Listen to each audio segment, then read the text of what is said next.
What's going on, everybody? What's going on? Happy Saturday. Happy Saturday night to you. Happy Saturday night to you. It's the nighttime now. So I got a great show lined up for us today. You see the title. You see Gilbert Arenas. The title being, "Why Did This Spark Controversy?" Gilbert Arenas, the last about week and a half, he's been the talk of the NBA. He's been the talk of sports news. He's been making some what I see as rational takes. Other people are crashing out. So let's get to it. I cover the top sports topics of the week. I got a great show set up for us today. Gilbert Arenas has current and former players crashing out, but none of them are actually attacking what he said. Why is that? There are a lot of people saying this is Kobe disrespect, which I don't agree with, and I'll show you how the media is starting a fire, calling the fire station to report the fire like they didn't create it. We also have comment creeping later on. We're going to look at my comment section on my most viewed TikToks, and actually, in today's show, we're going to grab something from the YouTube channel because I've been more active on YouTube. Off the record D, all one word. Follow me on X, Twitch, TikTok, and YouTube. Off the record D on all platforms. Keeping this thing going. Full replays will be released as a video and podcast format 11 a.m. on Sundays with timestamps.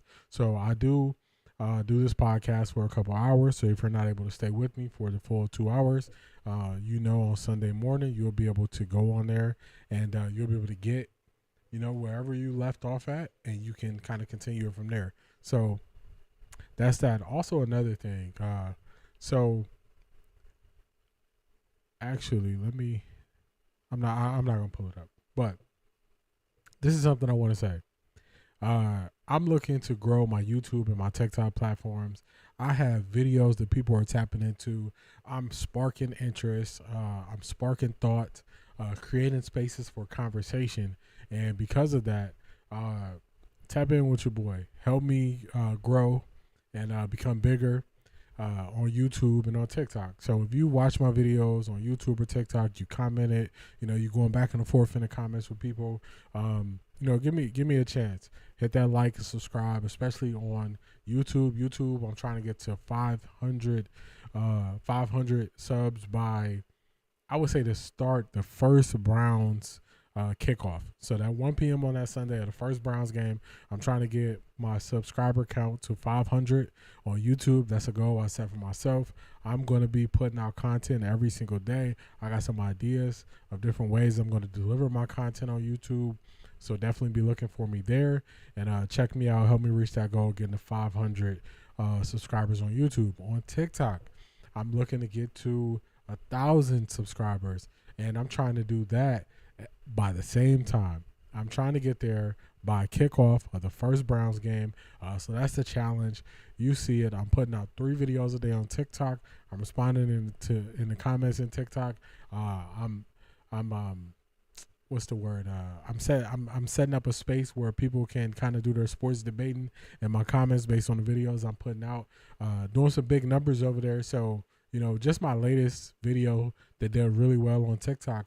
Just off that video alone, if I would say if a tenth of the people who actually watched that video and commented on that video, a tenth of the people who watched it, I would hit that goal of 1,000 followers on TikTok. So help me reach those 2 goals. I am going to start to push that more. You will hear me speaking on it, just talking about how I'm trying to get to that 500 subscriber goal on YouTube and that 1,000 follower goal on TikTok. So those are some of my goals that I have moving forward.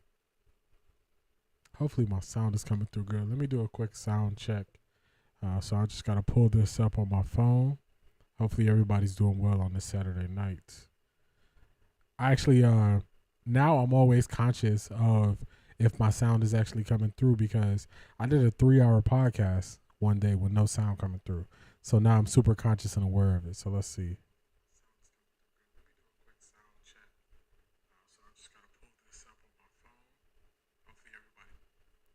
All right, so did that quick sound check. My sound is coming through, so that's good. I was a little bit nervous there. I'm like, that's something I definitely got to check before I get too deep into it. You get deep into, your thoughts. You get deep into, going through your episode, everything you put together for the week, just trying to put on a good show, be entertaining, spark the minds of people. And I did that. And that one time, I'm telling you, I got 3 hours down, and you can hear every video I posted, but you can never hear my commentary. It was definitely a fail. So at the end of the day, I was really feeling the pain on that one. I ended up doing a voiceover for that episode because I just couldn't. I was like, man, do I want to do a 3 hour podcast over? And I set myself some goals where I want to put out a certain amount of content a day. So I knew that by not sticking to that and following through, then I would have set myself back. So, it ended up being an 8 hour day between the podcast, editing, reposting, getting my timestamps for the video when it releases. So I put in the work, made the sacrifice. That's what you got to do when you're trying to get better at something. You can go through growing pains. You can go through times where you mess up, times where you slip up. But it's all part of the process. It's all part of the game. But you got to go through it to get better. So, all right, let's get into the show. So the first topic is, let's see, let me get this set up for y'all. We're going to the NBA. We're going to the association. All right, so let's see. Let me get this on the screen so y'all can see what I'm talking about. All right, you got it there. All right, so the Cavs finally make some moves. They made 2 moves today, actually.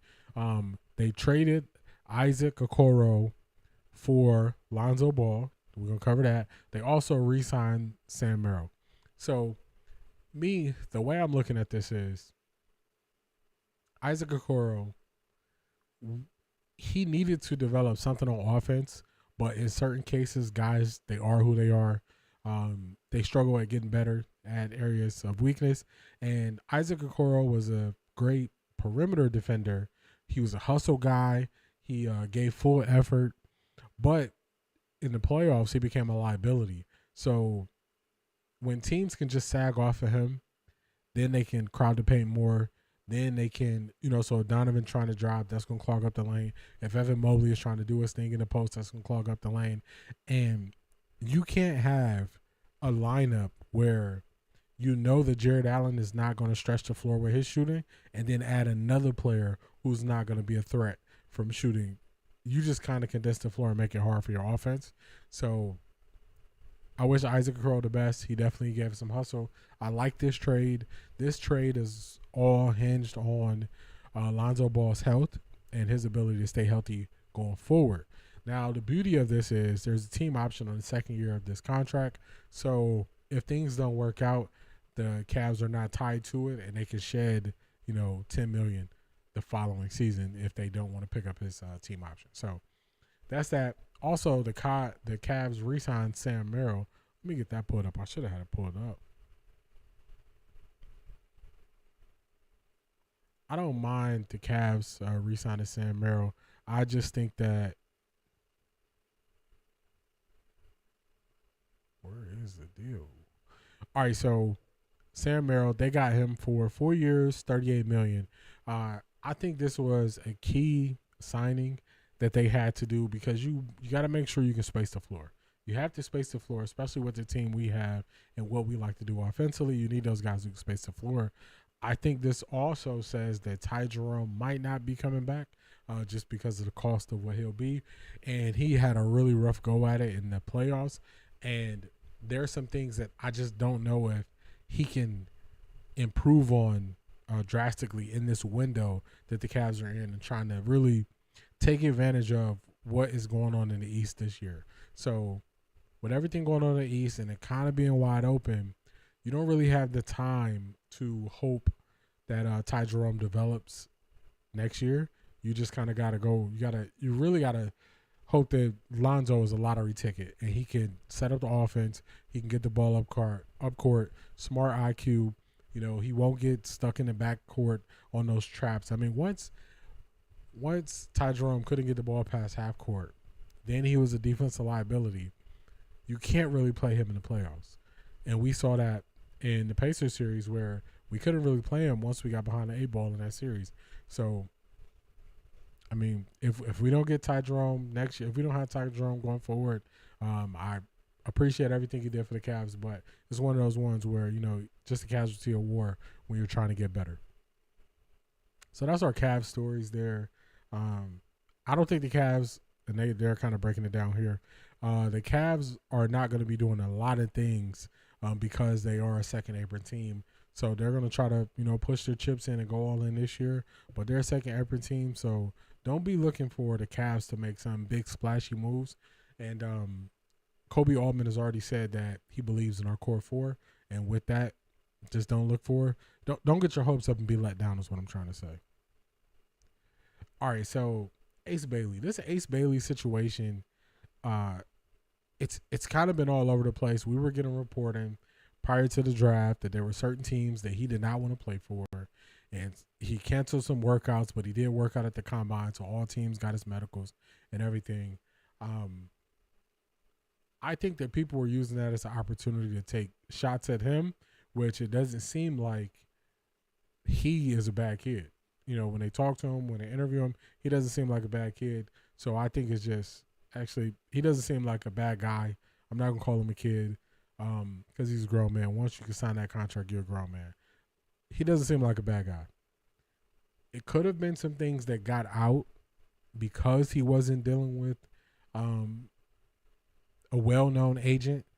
And to me, it seems like the stuff that got out was stuff that happens every year.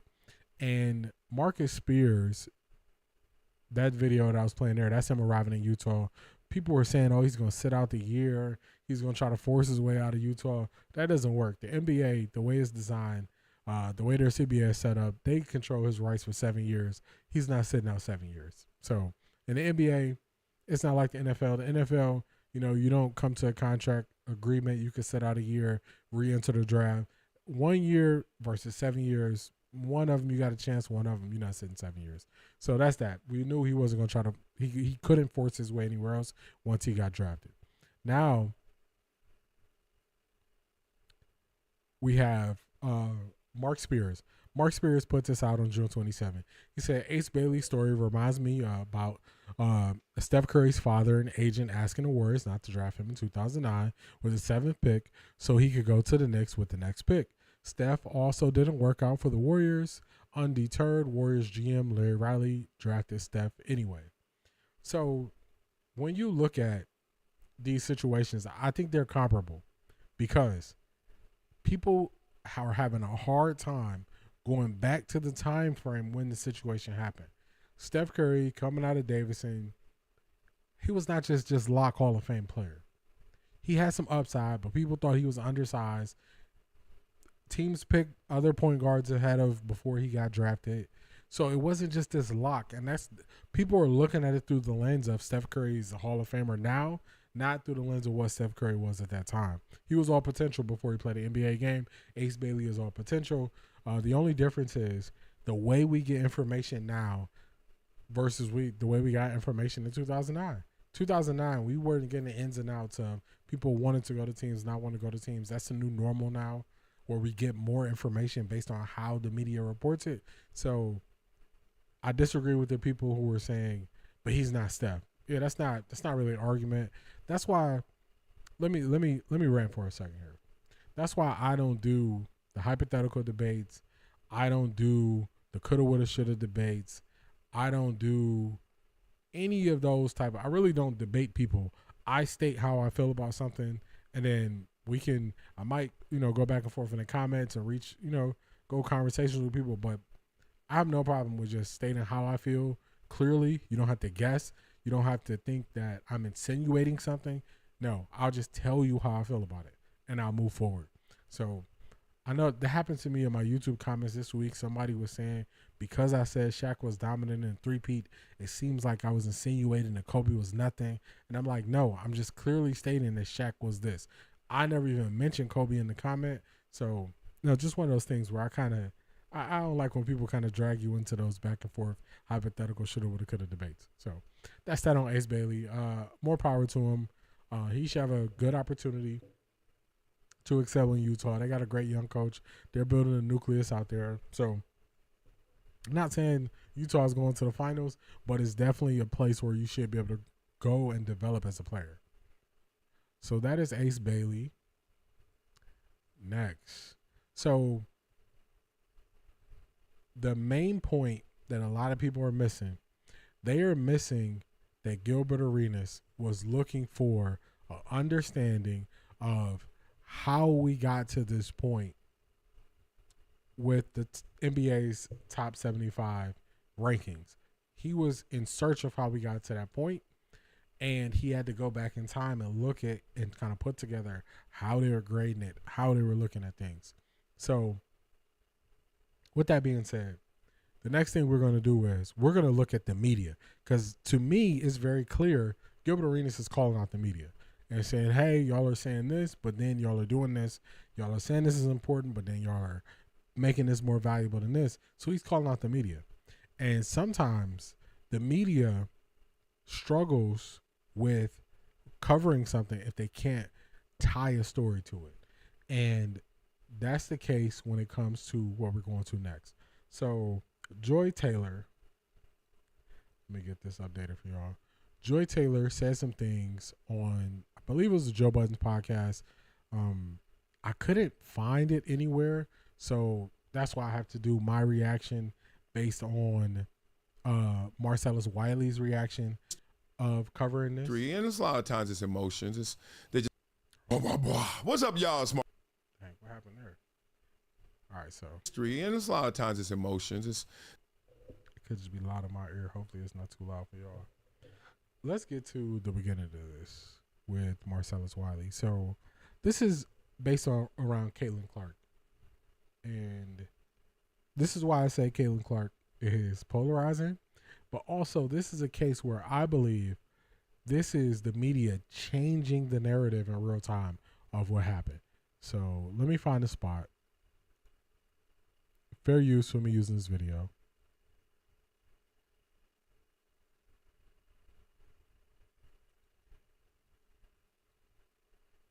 Now, I always say everybody can have their opinion. Joy Taylor is opinionated. I'm just not in a place where I got to agree with your opinion, but you're all of entitled that to have it. happens at projecttransition.org. Okay, without further ado, Joy Taylor, you got the mic. Let go.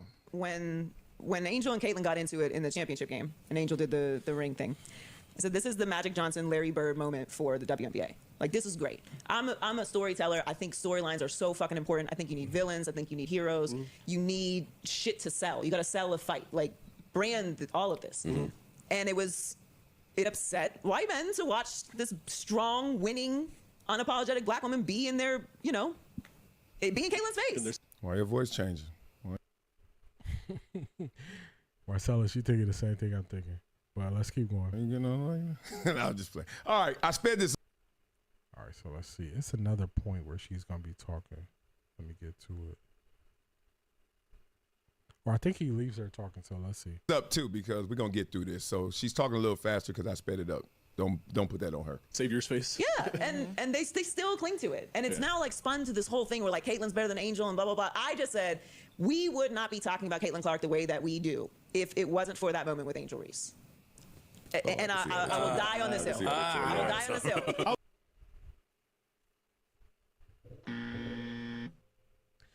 That, you see Marcella's face, that I can't agree with. That's why I said, you're entitled to have your opinion. I just don't have to agree with your opinion. Caitlin Clark was already building up her legacy. She was on her way to becoming one of the all-time leading scorers in women's college basketball. She already had crazy games. I believe she scored like 41 or 40-plus point triple-double prior to that. She was already building up a following. People were already watching her. That championship game is not the thing that drew people to Caitlin Clark. That's not it. People were drawn to Caitlin Clark based on her shooting ability and based on how she saw the court. They were drawn to her before that one game.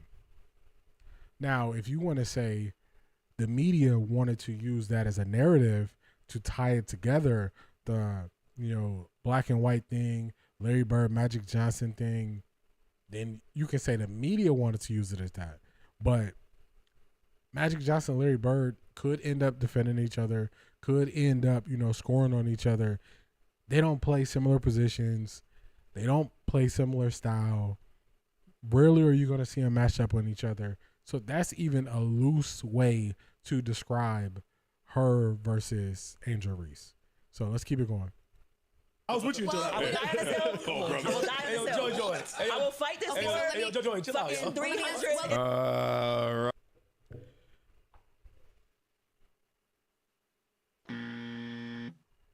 Now, I've been saying this. Anytime a person just goes to that point where they openly acknowledge that they would die on the hill for something, even if they are presented new data, I know that person is not open to having a conversation about it. Because they already told you they're going to die on that hill. So even presented with, data, statistics, facts, they're not going to change. So at that point, I wouldn't try to convince this person. But I'm not going to cheat y'all at a response. Let's let it play out. Right. All right. So they are like, I don't know. The reason you wouldn't is because I do this every goddamn day. I know what we talk about on my show. We were not doing WNBA topics, whole 15-minute segments on the fucking show until that happened. So fuck off. So she feels strongly about this, and she's saying based on her show. One thing I would say is, now where you could be right is you weren't having those conversations on your show. You could be right. But then you would say, okay, were they having these conversations on any other shows? Especially the shows that exceed your show in ratings. Because then that will give you a better idea of how they're actually looking at the game and talking about it. Just off the top of my head, I can remember ever since the bubble in the WNBA and the NBA, there was more interest into women's basketball. Now, women's college basketball, I'll tell you, I always watch the tournament for women's basketball in college. I think that is some of the best women's basketball you'll get to see. They let them play. The athletes are younger. They play a more free-flowing style game. It's not really everybody gets a shot. If you got a star player, that star player gets the ball out in college. So I always watch the women's tournament.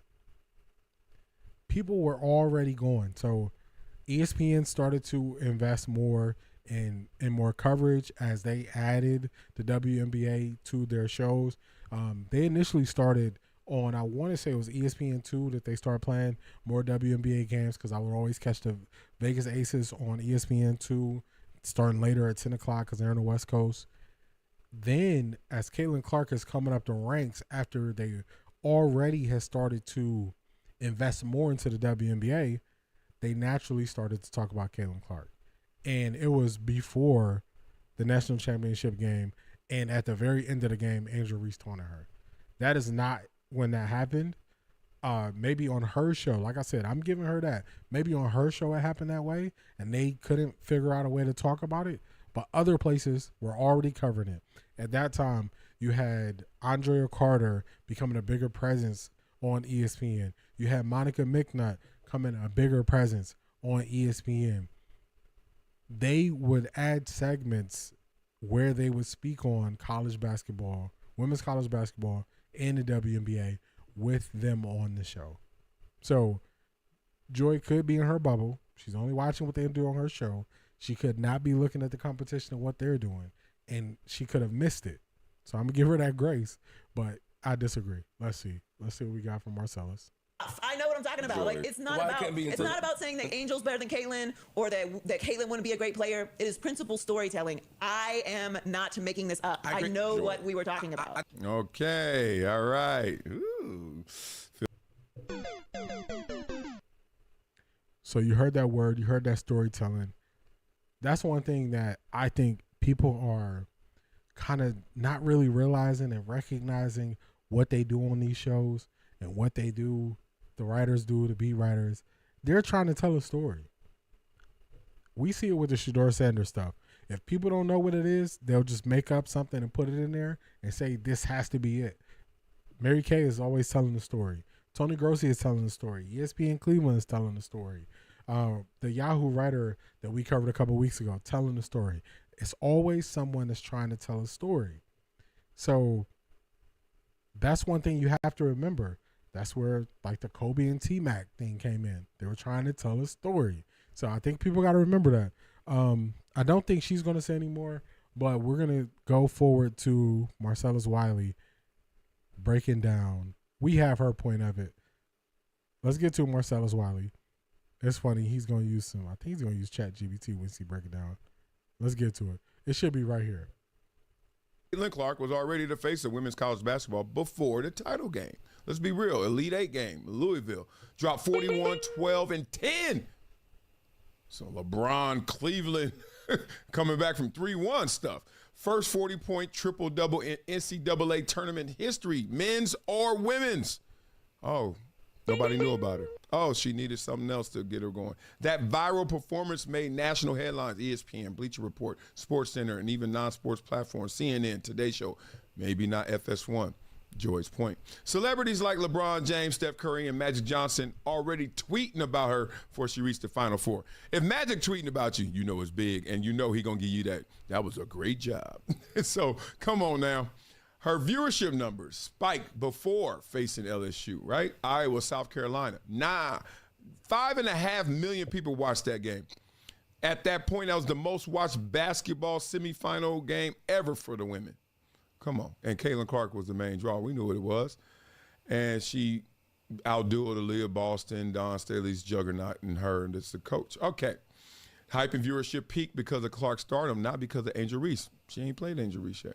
All right, so media coverage. Let's talk about that. She already had major NIL deals. Nike, Buick, State Farm, before the championship. Oh, God. Sometimes people just late to the party. She had multiple magazine covers, AP Player of the Year, and led SportsCenter's top 10 numerous times during that year. Led. The New York Times Athletic were profiling her long before the Reese matchup. Won the Naismith Trophy and Wooden Award before the title game.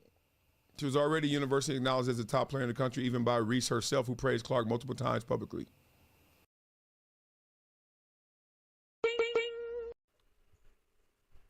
So this is one of those situations where this is a little bit of revisionist history. And then also, I told you, it's a dangerous spot when a person says they will die on this hill, even when somebody can present them new data, facts, and statistics. You know, when you just say before you get the new information, you refuse to be open to the new information, we don't even need to have a conversation. So you see it there. Marcellus Wiley broke it down. She had the NIL. She had the crazy triple-double. She had the viewership. She was on SportsCenter, like I was saying. She was on ESPN. Excuse me. So just because you weren't covering it on Fox Sports 1, it could be because y'all couldn't figure out how to tell a story about her.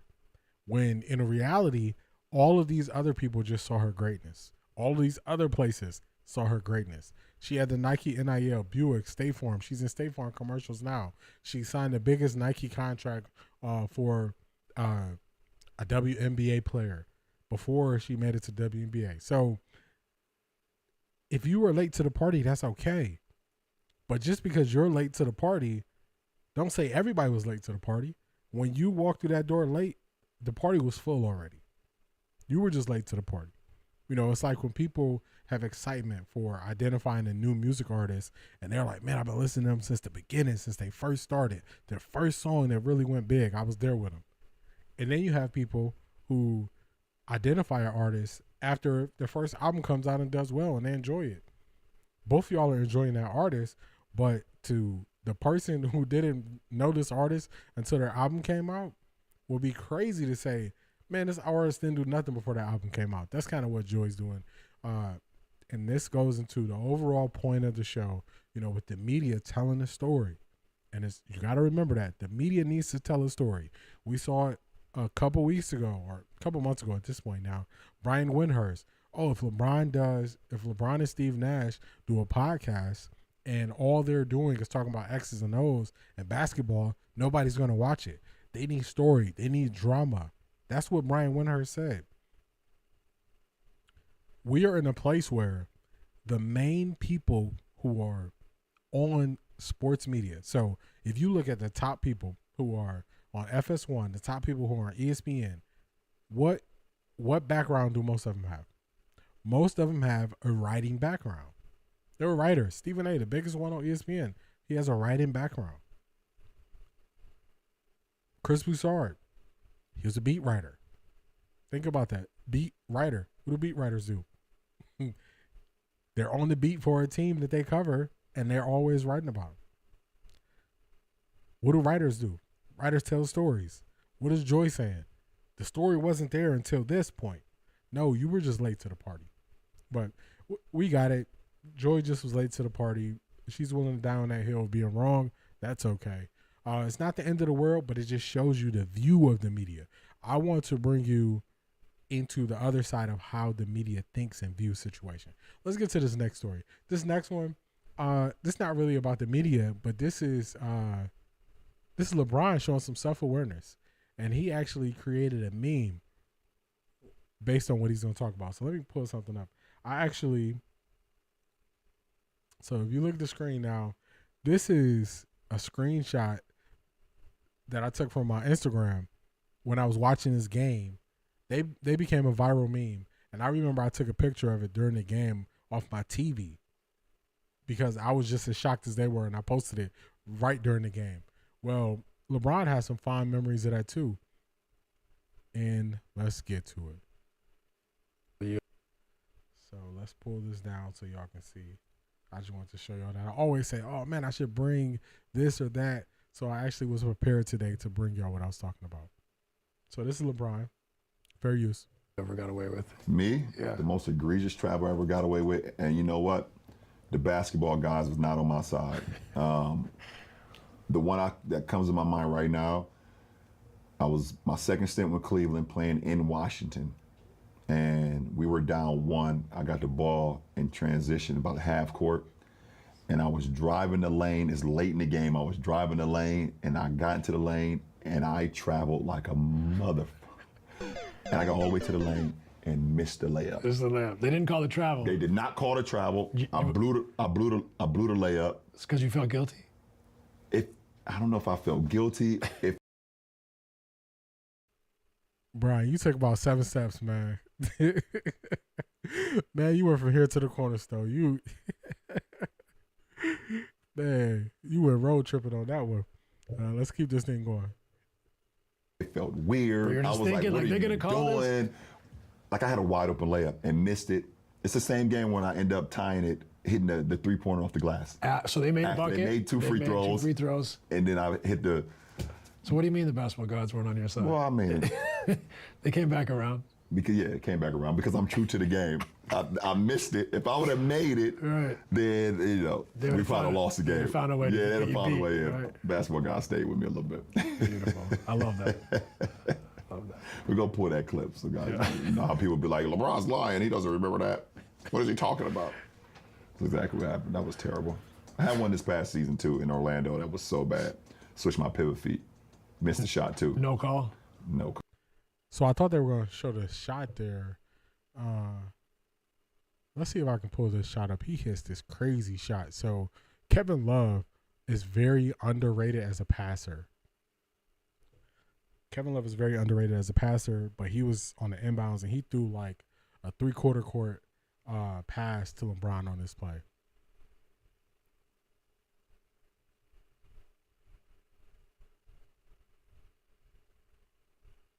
Let's see if I can get it. I thought they were going to show it in that clip, but let's see if we can get this pulled up.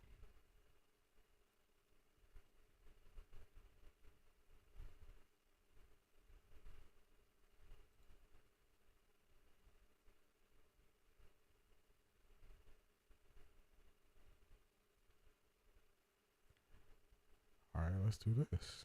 Let's see if I thought I remember seeing somebody show the clip of it. We might have to go to YouTube for it. All right, let's see if I'm gonna try one more time to see if I can find it here. Mind the Game might have had it.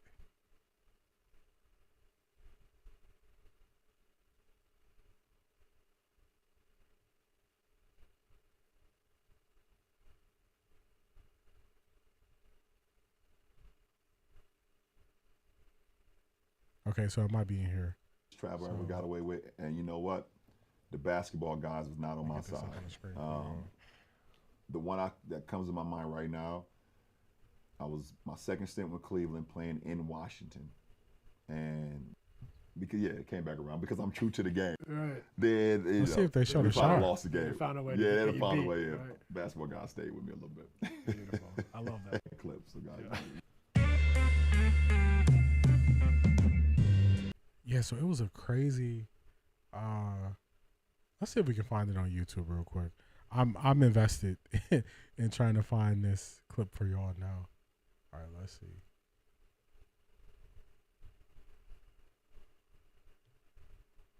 I got some more clips to go. Let's see. Throw that thumbnail up real quick.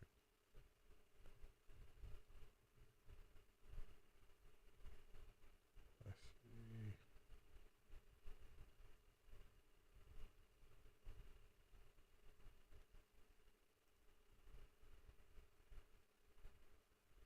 Okay, I think we got it here. Let's see if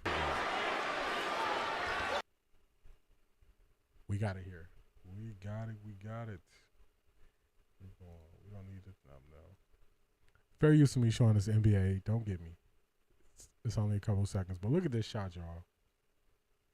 Kevin Love on the inbound pass, 3/4 court pass to the sideline, off the glass, tie game. Crazy shot. So that's where that meme came from. Let's see if they show the meme in this clip that I took a picture of the screen when they showed it. The team just looking at it. Everybody's looking like, what did he just do? Insane. There it is.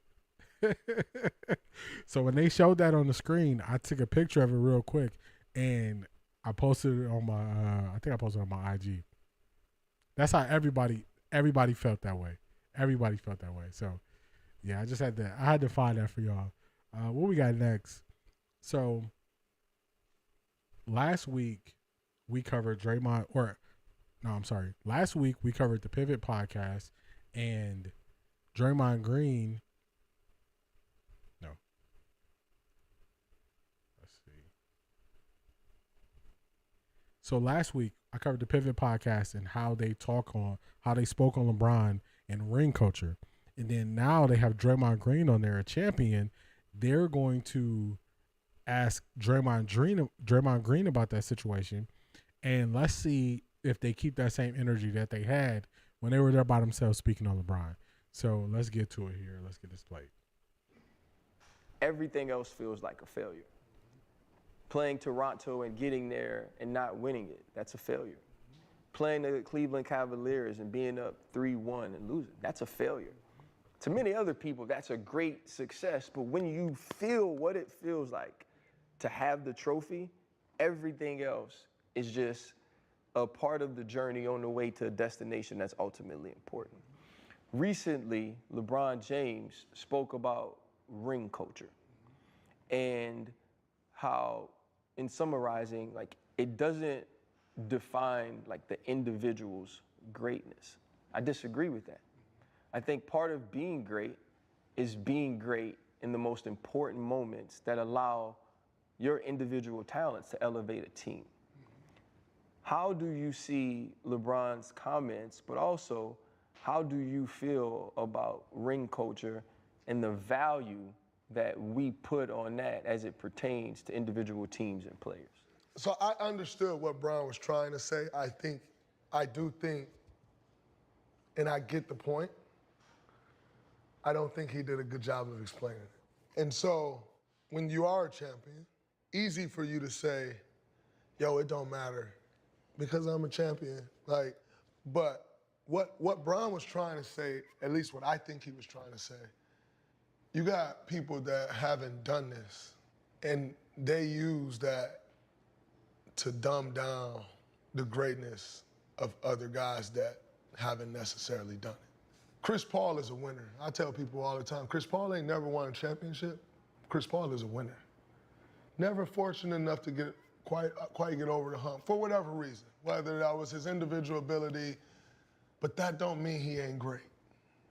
And so I understand what Brian was saying, because it's like, well, if you didn't, in this media culture that we live in today, it's like, well, he ain't got a ring, so I could just blah, blah, blah.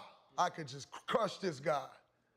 And that's what Brian was getting at. It's like, don't take away these guys' greatness because they didn't get a ring, and then you just start speaking on the ring. But you've never, like, for a lot of people, they've never even played at this level. And so, and they use that to tag these guys. But you don't know how hard it is to win a championship. And so you start talking about these guys that didn't win, but you don't know how hard it is to win a championship. So when they say ring culture and kind of use it as this, from its negative connotation, what Brian is saying, I'm watching these people say, this guy ain't great, that guy ain't great, this guy ain't great, because they didn't win a ring. They still great. And so what it boils down to for me is, I get what he was saying, because those guys he named a few names. To me, they are still great. Yes, they didn't win a ring, but I know it's so much more that has to go right to win that ring. And you don't have a clue. And you're gonna crush this guy, and you don't know what it takes. You don't know all the things that need to go right. To win a ring, that shit is hard. It's very, very, very hard. You speak on ring culture. It's worked against Kevin Durant in the opposite way. It's so hard to win a ring. Our teams made it look so easy that people say Kevin Durant just went over there and walked to a ring. Man, without Kevin Durant, I don't know if we was going to win another championship.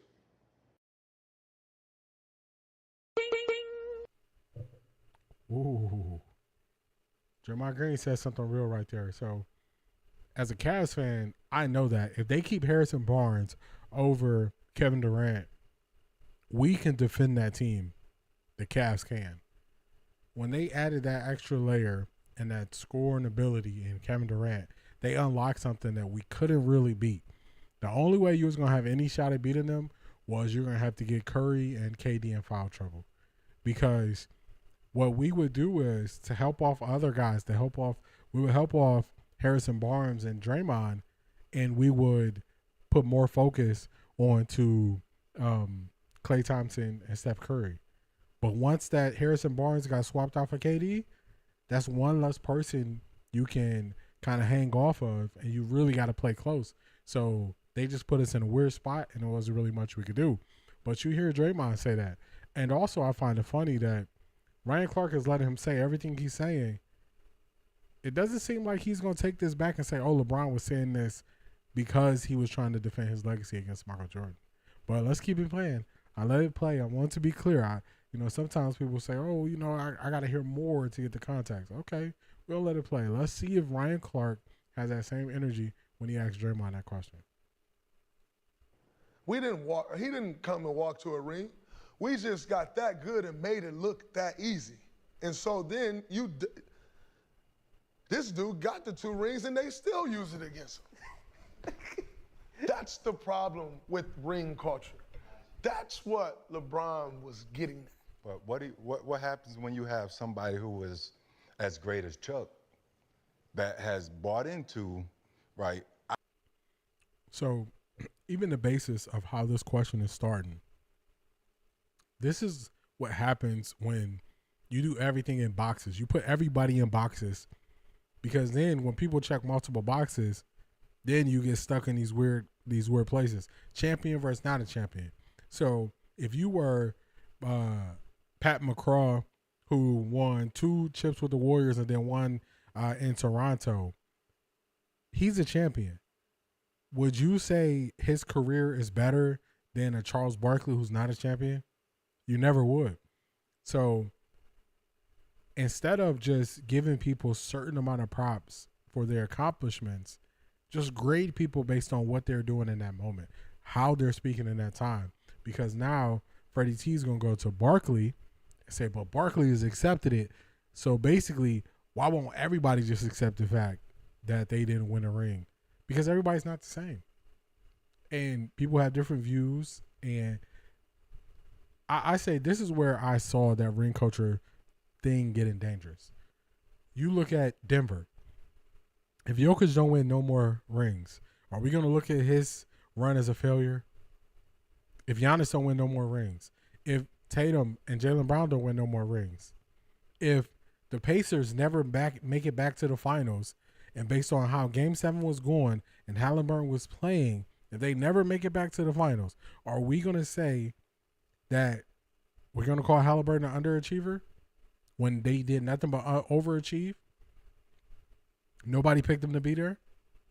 So when you just want to lump somebody in based on one criteria, you are dismissing everything else they did. And that's the side of it that people don't want to go to. What people want to do is attack the messenger, never attack the message. Because a lot of cases, people usually agree with the message, but they don't like who's delivering it. So if they don't like who's delivering the message, they try to discredit you versus going at your points. So let's hear him. Let's hear him out on the next question. Let's see. I have no rings. I'm a Hall of Famer, but I can only sit at this table and not over there with the likes of the Birds, the Magics, the Jordans. Like when those comments come out where he totally disagrees with LeBron's sentiment, and this is what he's bought into after all these years. Even Shaq teases him all the time, man, you ain't got no ring, Chuck. You shouldn't even be in this conversation. Kind of like cutting off the room. When we all have gone through the gauntlet to try and get there. And as great as I was in Jacksonville, and I'm just throwing it. Hell yeah. I'm ringless, but I don't feel that way. Like I wouldn't have that same mindset as Chuck personally. But how do you feel about? All right, so he got his question out. Before Draymond says that, I just want to address something he said. So even if you watched NBA on TNT and you watch those guys, great show, a bunch of people watch it, won a lot of awards. Usually when Barkley is right in the argument, that's when Shaq brings out that you don't have any championship things and says you can't speak on it. Shaq does that as a defense mechanism because he's losing an argument. So nothing is absolute. So it's not like he uses it every time, but a lot of times where I've seen Shaq use that defense is when he is in the wrong and Barkley is in the right in their debate that they're having on something at that time. So I wouldn't even use that as because Charles accepts this, because Freddie T accepts this, everybody coming after them got to accept that. No, everybody's different. Everybody views it different. Everybody looks at it different, which is okay. But my issue is dropping people in boxes because then what happens when they don't measure up to the esteem that you've given them? So we're going to get to that, some of the more of that later. But let's get to Draymond's answer. When those type of comments are kind of Shaq included. got our little 4-ring handshake at the desk. It's fun picking on Chuck at the desk. I'm so honored I get the opportunity to work with those guys, man. The best show on TV. It's one of the honors of my life that I get to sit up there with those guys, man. But I think Chuck's able to accept it and embrace it like that because he became so great at something else. So he didn't win a championship. He's arguably the greatest sports voice we've ever seen. With what he can do with a microphone and move a world. Wow, and it come like that. I've been honored to be able to work with him and watch him work, and it's just like, boom, boom, boom. He's arguably one of the great sports voices we've ever seen. Key cog in one of the greatest, probably the greatest sports show we have ever seen. Yep. And so I think due to that, Emmy after Emmy after Emmy, I think due to that, he's able to say, fuck it. Yep, I ain't win, and look at me now. And so I think it's different for Chuck because of that. What about? See, I think that was a great answer by Draymond. When you have another thing that you want on to be great about, the first thing, it kind of doesn't matter as much because you already slayed another dragon in another field. So, like Draymond said, you can say that's the greatest sports show of a lot of people's lifetime. When you are one of the catalysts on the greatest sports show, and the only thing people can say is, "Oh, when you were playing, you didn't win a ring." But look what I did now. Comment on what I'm doing now. Comment on how great I am now. And it's funny because RC was hyped when he was asking the question, and then he switched and started agreeing with Draymond once he started speaking. So I just find this funny, you know, when you have guys when it's just them three on the show and how they speak on things, and then you put a champion and 4-time champion and Draymond on the show, and he's answering. Nobody switched it to LeBron is doing this to defend himself. They had to pivot, just like the name of the show. They had to pivot to something different. When this take didn't work and we didn't get the answer we thought we was going to get, now we're going to pivot to, well, what about the people who accept this, and this? Okay. Let's see if there's anything else we need from here. Let's see what Freddie T's follow-up just is. his greatness, because Chuck, like, you can't argue, you know, what he did on that court. What about that part of it? Because he was better than a lot of these guys that kind of move around. Like, all right, let's say Robert Horry, for example, and I don't want Robert to catch a stray, but he got 6 of them. Also, Seven. yeah. Also, too, though, Freddie T, I think, and this is just my opinion, obviously you know better than me, like when we talk about football, this conversation, it's in my opinion, the ring conversation only comes into play once you are considered an all-time great, right? We don't talk about players who are unimportant. All right, so we got what we need from that clip. We're going to let that thing wrap up there. Moving on to the next thing. So I just find it funny that, you know, they didn't keep that same energy, RC and Channing, when they had in the presence of an NBA champion that they had when they were talking on the exact same subject. They offered no pushback. They were in agreement. So I find that kind of funny. Now we're going to get to, I've been telling y'all, like, the media likes to tell a story. So I started off slowly telling the story. We got Joy Taylor, who just was proven wrong. She was willing to die on that hill. Now we're going to get to the media trying to tell another story. A lot of people said, man, this is Kobe disrespect by even, you know, comparing him or saying they were comparing him back in the day to T-Mac when it was a real thing to happen. And there was no pushback from Stephen A. when Gilbert Arenas said those things. And people felt that was just disrespectful. So if that was disrespectful, how disrespectful was it if somebody was compared to Michael Jordan and they had no championships at the time they were compared to Michael Jordan? This has to be the most disrespectful thing in the world, right? Let's get to it. This is a short. Clyde the Glide says we're the two best in the game, but I'm not getting into a war of words with. Hold on, let me get this adjusted for y'all so we can get this thing looking better. This is here. Let me make this a little bit better for y'all. Let's do this. I can always adjust it afterwards.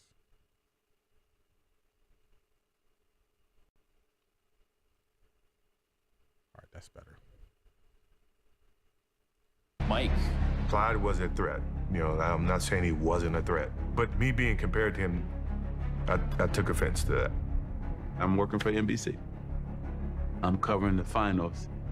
So the night before game one, we were at Michael's house playing cards, and he said, you know what's gonna happen tomorrow. I'm gonna give it to this dude. All right. So this is what I'm saying. I keep going back to the media has a desire to tell a story. I can't play more of that. That is from The Last Dance. That's episode 5. There is actually a part in there where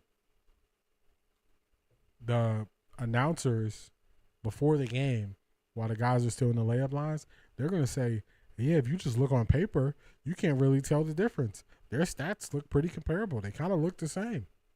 That's what they're going to say. They are saying it's very similar. Clyde Drexler and Michael Jordan.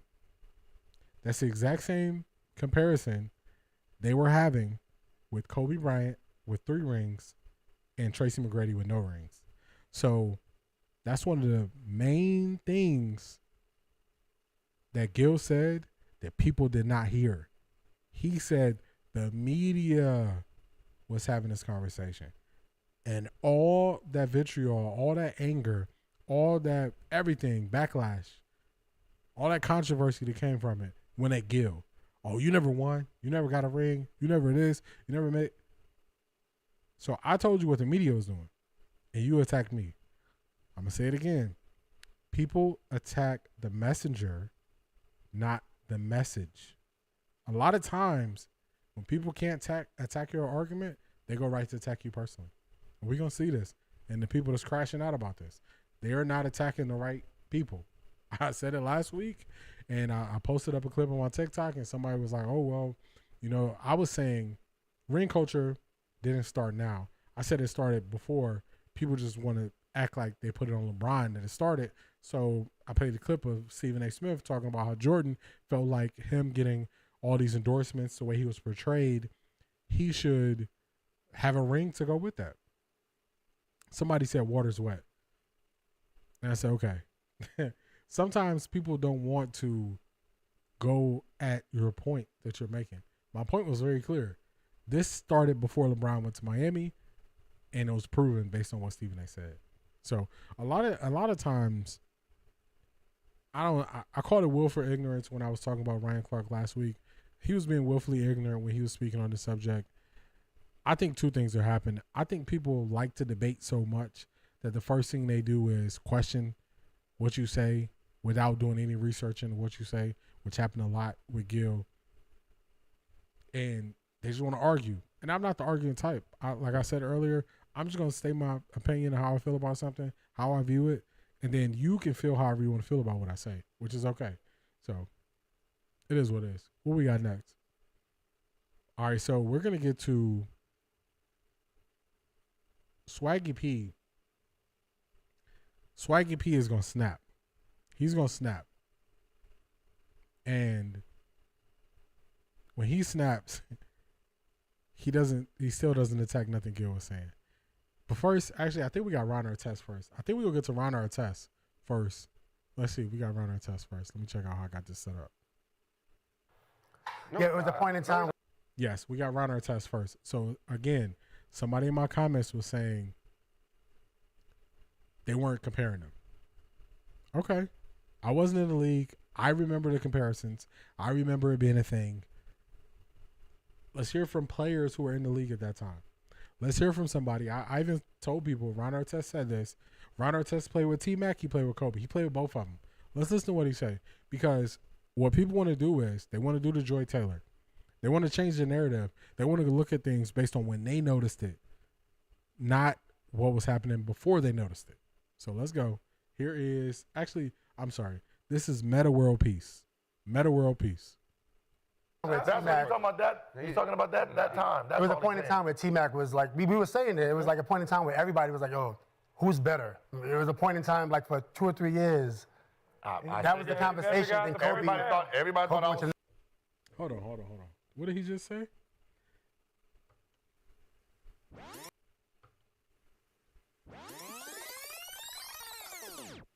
Let's rewind that back.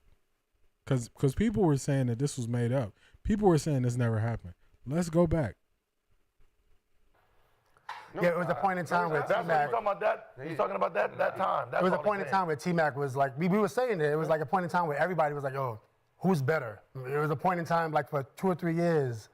That was the conversation. And Kobe. Everybody thought I was stupid. Never got out the first round. He's not. Dog, what are y'all? So you see, as soon as Nick didn't like what was said, he went to attack T-Mac. He never addressed nothing Metta World Peace said. Metta World Peace said for 3 years it was a conversation that people were having. 3 years. What did Nick Young do? Nick Young said he never made out the first round. Stay on point. Stay on point. Attack the points or just chill and relax. But you don't got to do both. You don't got to crash out because you don't agree. Crashing out because you don't agree just shows me you can't attack what this person said. You can't attack it. Let's see. I think Gil's going to kind of give it to him a little bit here. We get the Orlando 32. We get that. You're not doing 32 and half. He's not even going to be available. stupid niggas, but he said if you take me and put me in there, I can average 22 and win the championship.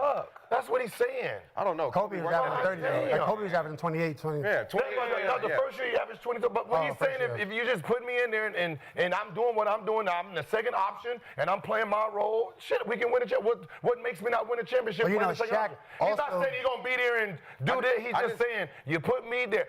Everybody say the same shit. Well, if you sub me with motherfucking Derek Fisher, nigga, I can win a championship with that. We don't know that. Yeah, we do.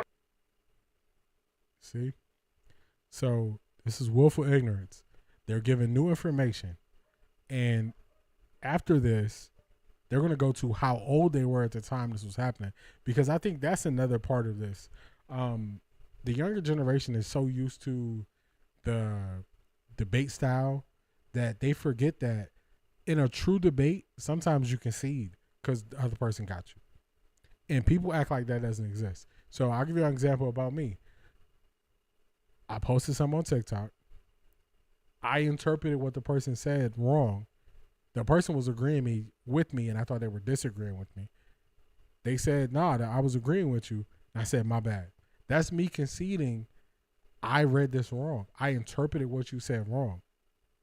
And some people cannot do that.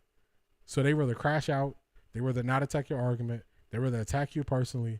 They rather go with you when they got the evidence. Let's do this. And I'm really trying to drive this home. I'm really trying to make sure that people are getting this. We're going to go to Metta World Peace one more time. One more time. We're going to make this really clear about what he's saying. It was a point in time where T-Mac. That's what he's talking about. He's talking about that time. It was a point in time where T-Mac was like, we were saying it. It was like a point in time where everybody was like, oh, who's better? It was a point in time like for 2 or 3 years. That was the conversation. Then Kobe, everybody thought I was stupid. Never got out the first round. He's not. What are y'all? So you see, I played that so many times on purpose. I wanted people to hear it from somebody who played with and against both of the guys that they're talking about and was in the league and was also known as a high-level defender. I can't take Nick's emotion or Brandon Jennings' emotion over somebody who was there. This is when you got to either concede or have a better argument. They don't have a better argument, so now they just crashing out. So let's move forward to when he actually crashes out. Actually, this is not the right spot. I got so many things. Let's get this. Let's find a spot where Nick just starts to crash out, and Metta World Peace is just gonna sit there and look at him. Kenyon Martin is just sitting there looking at him. I think this is when he's about to crash out. It's amazing these days, right? These niggas are stupid. Rather argue like instead of listening. You niggas will always think y'all right. You're not right. We were there. I don't have to agree with you. I don't have to agree with you. I don't give a fuck what y'all. I don't have to agree. What is your take? Don't get it wrong. You are wrong. You know, we're there. Damn. We're game planning. Niggas act like I gotta agree with you. You don't have. At this point, we realize Swaggy knew he took the L. Gilbert is going to give us some chances. He's going to give us some outs. He's going to... Swaggy's saying y'all wrong because he doesn't have a clear understanding of what happened. And he doesn't have anything to come back with. And you know how we know that? Because Gil's going to ask him, okay, what happened? You're not right. Shut that shit up. That shit get on my nerves. How about that? In 2002, from 2002, can you tell us? Thank you.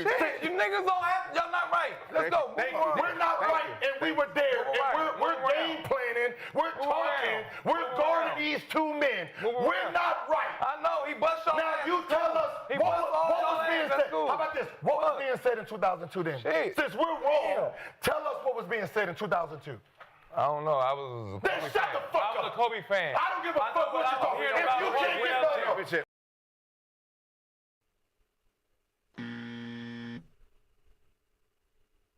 That's going to be an L. Actually, that's it. We got it.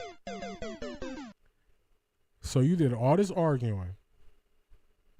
You did all this crashing out. When he brought it to you and said, what was being said in 2002, you say, I don't know?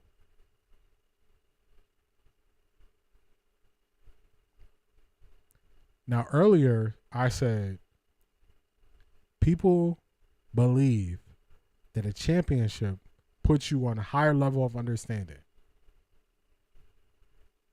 Swaggy P has a championship. Brandon Jennings don't have a championship. Gilbert Arenas don't have a championship. Kenyon Martin don't have a championship.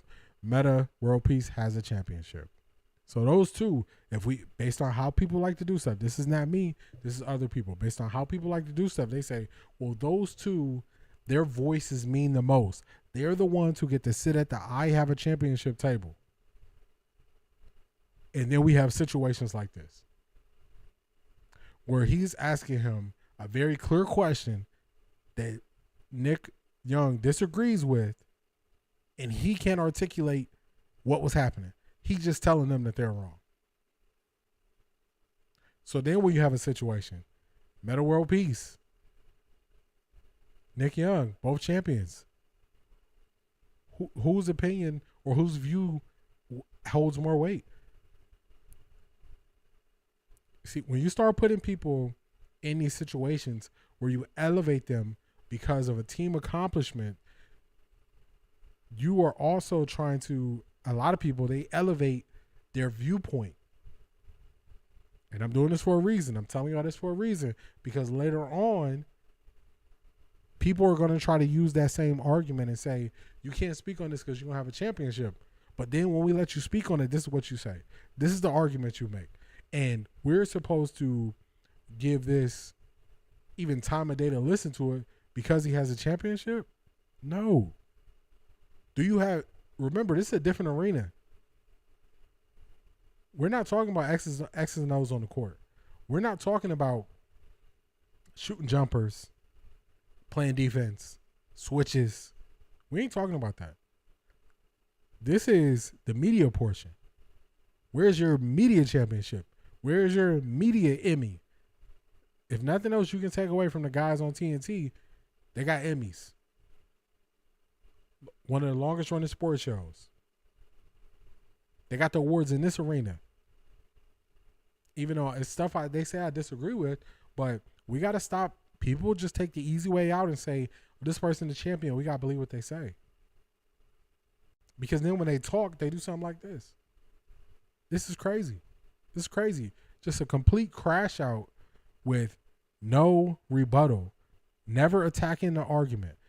Attacking the messenger, never the message. But he's a champion, right? So he's right. Okay. Let's get to the next one. Draymond Green. One last thing we need to talk about. Now, this is going to be a longer clip. I am going to have to pause it. I am going to have to give my views on it as it's happening. And then, while this is happening, I did something that I don't think kind of anybody really did. I actually pulled up these lists that they're talking about. I pulled up the list that Gilbert is talking about.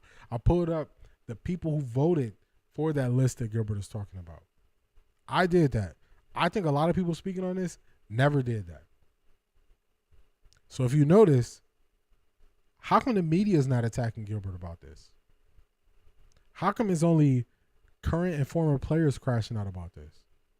Why the media is not attacking it? Because this is highlighting how the media falls short. So if they say something back, he can come back with facts against them. So that's why the media is not responding to it. But they got the players being crash outs for him, so it don't matter. So let's get to it. It involves you, Gil. So you were on First Take last week. I'm going to speed this up a little bit. We're going to go 1.25. All right, let's get it. Shout out to Josiah. He's merely a host. Had some lengthy discussions about ring culture. Well, Draymond Green appeared to disagree with your comments about ring culture last week on First Take. You said that rings of players who were second options are not held in the same regard as those who were first options on championship teams. So Draymond went on Threads and posted the following. He said, a bunch of non-champions having championship conversations. This world we live in is crazy. So that's that situation. Going back to attacking the person. That's going to be an L. Attack his argument. Nobody wants to attack the argument. Everybody crashing out. Nobody attacking the argument. So I'm just going to read this. Draymond Green, a bunch of non-champions having championship conversations. This world we live in is crazy. So taking shots, personal shots, no attacking the argument. So this is Gilbert Arenas. You should thank us for the combo so second options and thirds get a fair judgment. Clay with 4 rings left off the top 75. Pippen has 6 rings, sits at 32 all the time. 6 people in front of him with no rings. Why not mine? He said, why? Not my opinion. It's my research that exposed they don't respect second option rings. Do you think Draymond is going to come back?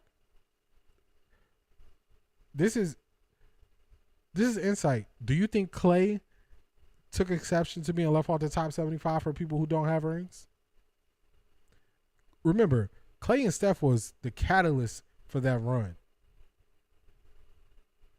Remember, before Clay was facing the injuries, he was like the number 1 two-way player. He was always guarding the other team's best guy. And you think he don't take exception to not being on that top 75? He does. But Draymond's not going to address that. As to which, Gil, you responded. You said, you should thank us for the convo. So my research that exposed they don't respect second option rings. So Some of my friend like that. No, I'm not coming at him. What am I coming at? We're not done. We're not done. That's just the first part. Right. No, Draymond did offer a response. He quite frankly responded back with the following. So this is Draymond's response. There would never be a reason for me to thank y'all about anything involving the game of basketball. There's also nothing you guys can say or topic y'all can cover that can change anything for me when it comes to the game of basketball or NBA. Only someone who has never been a champion would think that's a conversation that would ever matter. Your research was just missing one key perspective. A champion that understands what it means and takes to do so is just a tad bit flawed. Again, Draymond never attacked his argument. Gil's argument is, for everybody who seems to not understand this, why do NBA writers, voters, who voted on the top 75 all-time players list not value guys' championship rings? That's what he's saying. Draymond, your teammate, former teammate, Klay Thompson, he ended up just missing the list. And you know who got in ahead of him? Dame Lillard with no rings. You don't think your teammate took exception to that? Yes. This is where when you don't attack what the person is saying, there's some validity to what the person is saying. Now, we watched Draymond give very eloquent answers to when it was asked about the ring culture and what LeBron was trying to say. We watched Draymond go into why Charles Barkley accept the fact that he don't have a championship because he's won in other areas and been great in other areas. But in this instance, we're watching Draymond crash out. And what I'm calling a crash out is when you continuously respond and never attack the person's argument. That's a crash out in my book because you're better off not answering, not responding. Oh, it's nothing you can offer to me. Okay, Draymond.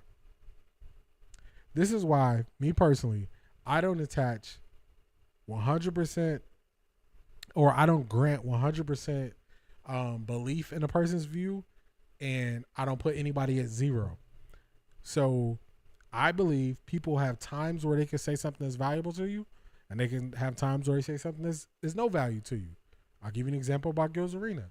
Most of the time, I don't agree with McCants. I believe McCants is playing a role on the show to antagonize and question and to be a contrarian. When Gilbert wasn't on the show, Norris Cole was on the show, McCants didn't do that. McCants was actually attacking Norris Cole's points. So I saw that he has the ability to not be that way. He chooses to be that way. You see how in most cases I can disagree with him, and then in a case I can agree with him? So I don't just stand on 100% of what nobody says. But let's keep this thing moving forward. You said there would never be a reason a champion would think that something's wrong with y'all. So Draymond missed it there. So let's keep adding people to the list who are missing what he's saying. Not all the Kobe fans. A lot of Kobe fans are missing what he said. Draymond Green is missing what he said. Nick Young is missing what he said. McCants on this episode is going to miss what he's saying. Brandon Jennings is missing what he's saying. Let's hear it. Okay, here you go. Here you go. The problem is, I say research, you say personal. I'm pretty sure the conversation between them when Clay didn't make it, and they're sitting there asking why and crying and doing all this, someone goes and does the research for you and then gives you the answer. And then you attack the researcher. If you think there's something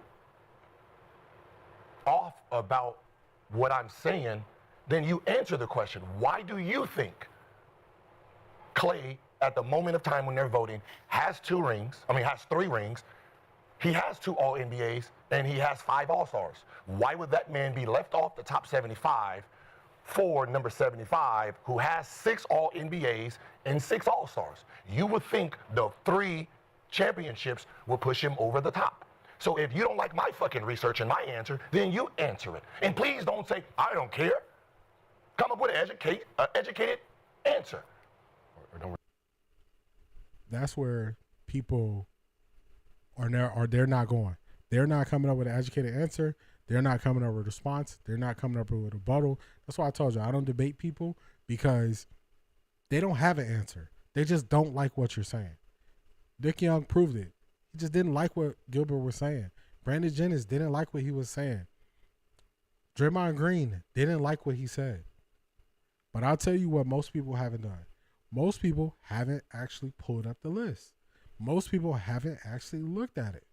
Once you look at it, it's very clear how they weighted things and how Gilbert is breaking it down. It's very clear. Let's let this game keep going. 32 is Pippen in front of Pippen. Let's pause them. Let's do this. Let's pull the list up. Let's get the list up. So instead of me just having y'all take Gilbert's word on it, let's actually pull the list up. Let's see. Check out some stuff. We don't need that. So remember, he said Klay Thompson was left off the list for Damian Lillard.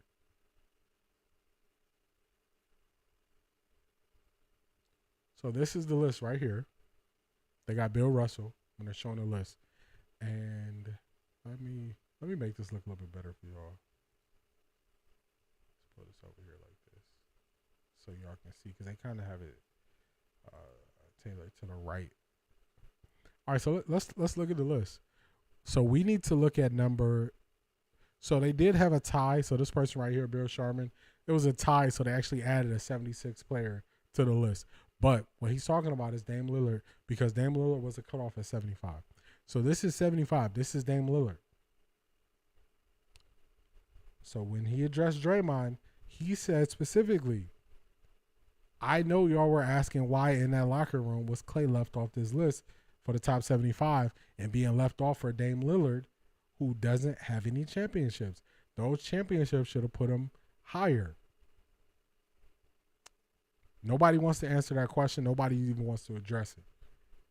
I have an idea. I have an idea why the media values all NBAs, MVPs higher than championships if you weren't the star player. And the reason why I believe they view it higher is because, one, they have an input in it because they actually vote on it. And two, when they made this list, they basically stripped away team accomplishments. And they went to individual accomplishments like MVPs. And they went to all NBAs. But I'm going to tell y'all something.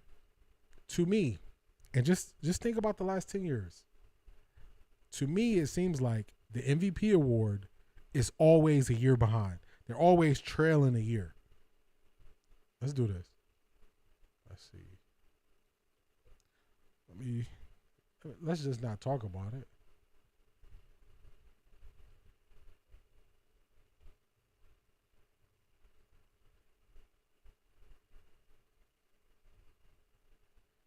we're going to pull up the MVPs for the last 10 years. So we know that it was Shea this year. Shea could have easily won last year. It was Jokic last year. Actually, Jokic won back-to-back years. Shea could have won last year. Jokic could have won this year if he would have won last year, but they had to give it to Shea. They was a year behind. Steph Curry won in 2022. Giannis won those 3 in a row. James Harden, Russell Westbrook, Steph Curry. So, or James Harden was in there too. To me, the media gets fatigued with who they vote on. And then they're also, to me, they always seem like a year behind when they're voting for guys. And another reason why I say they get fatigued is because Shaq only has 1 MVP. Kobe has 1 MVP. LeBron has 4 MVPs. There's no way you're telling me LeBron wasn't the best player in the NBA. Was only the best player in the NBA 4 years. There's no way you're telling me Kobe wasn't the best player in the NBA more than 1 year. Shaq wasn't the best player in the NBA more than 1 year. It's no way. It's no way you're telling me this stuff. But this is who y'all want me to believe. I remember Karl Malone won the award over Michael Jordan. Come on, man. We know. Like, we know this is the human element of these awards. It's the human element. And we're gonna take this even deeper. I'm gonna riff a little bit, but let me show y'all more of the human element with these awards. So remember, they value the awards that they control. So the media writes the stories or spread the narratives. They control who gets the MVPs. They control the all NBAs. And then they determine if guys are successful or not. When they do the top 75, they take off, they devalue the team awards and go to the stuff that they vote on to show more power and control. But nobody's thinking about the human element. Let's look at the human element. Why am I bringing up the human element? People have short memories, but I remember key things. Do y'all remember when Jalen Rose voted for Kyrie Irving when he only played in 29 games? Jalen Rose did. Voted for Kyrie. Basically took a vote from Trae Young. And his answer was, I get mesmerized by his talent. He could have cost Trae Young money because he was mesmerized by Kyrie's talent and not voted for Trae Young when he clearly had a better year, played more games. That's the human element into this. People leaving the human element out. So then this is what he said. I'm going to read his full quote. This is what he said on ESPN. I need to fall on the sword because I'm the lone person that voted Kyrie Irving 3rd team All-NBA. Kyrie only played in 29 games that year. I get mesmerized by his talent, but it was a mistake to put him on the 3rd team, and I'm glad that didn't cost Trae Young his spot, who deserved it more. So I'm going to own that. He's going to own it. But when we go down in the legacy, you know what people are going to say? They're just going to say, oh, man, Trae Young, you know, he should have been anonymous. It wasn't anonymous when he was voted for the All-NBA. That could have cost Trae Young $8 million a year on his contract, where his contract, because he still made the All-NBA team, his contract went from 27 to 35. So that's $8 million because somebody is mesmerized by a person's talent who's only playing 29 games. That's the human element. I'll give you all another time. It's more than one time. 2020. Now this turned into something completely different, but it was a mistake. Maria Taylor. She's on NBC. She's coming back to the NBA coverage. Let's get this set for y'all. Let's make it look a little bit better.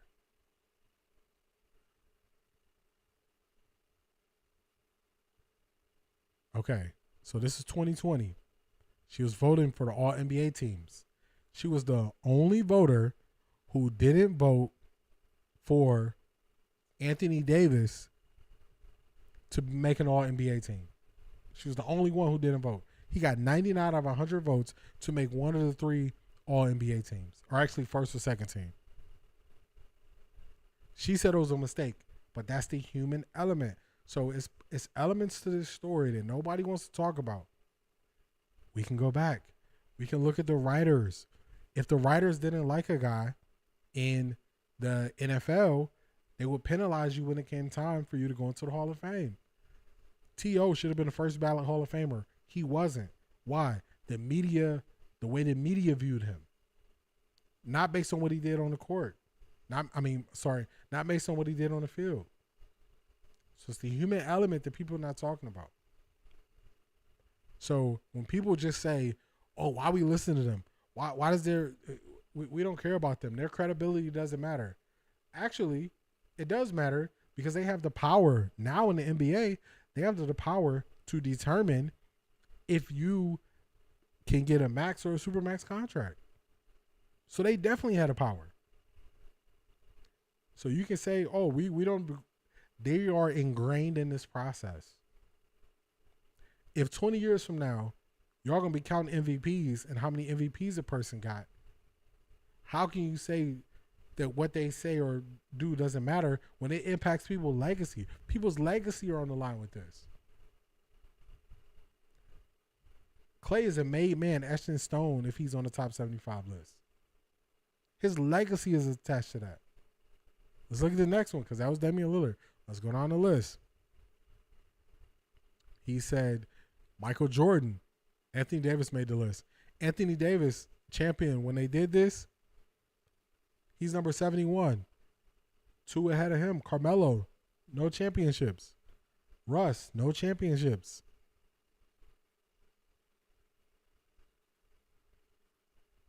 Paul Pierce got a championship. Let's go to, we got to make it to Scotty because that's who he's talking about next.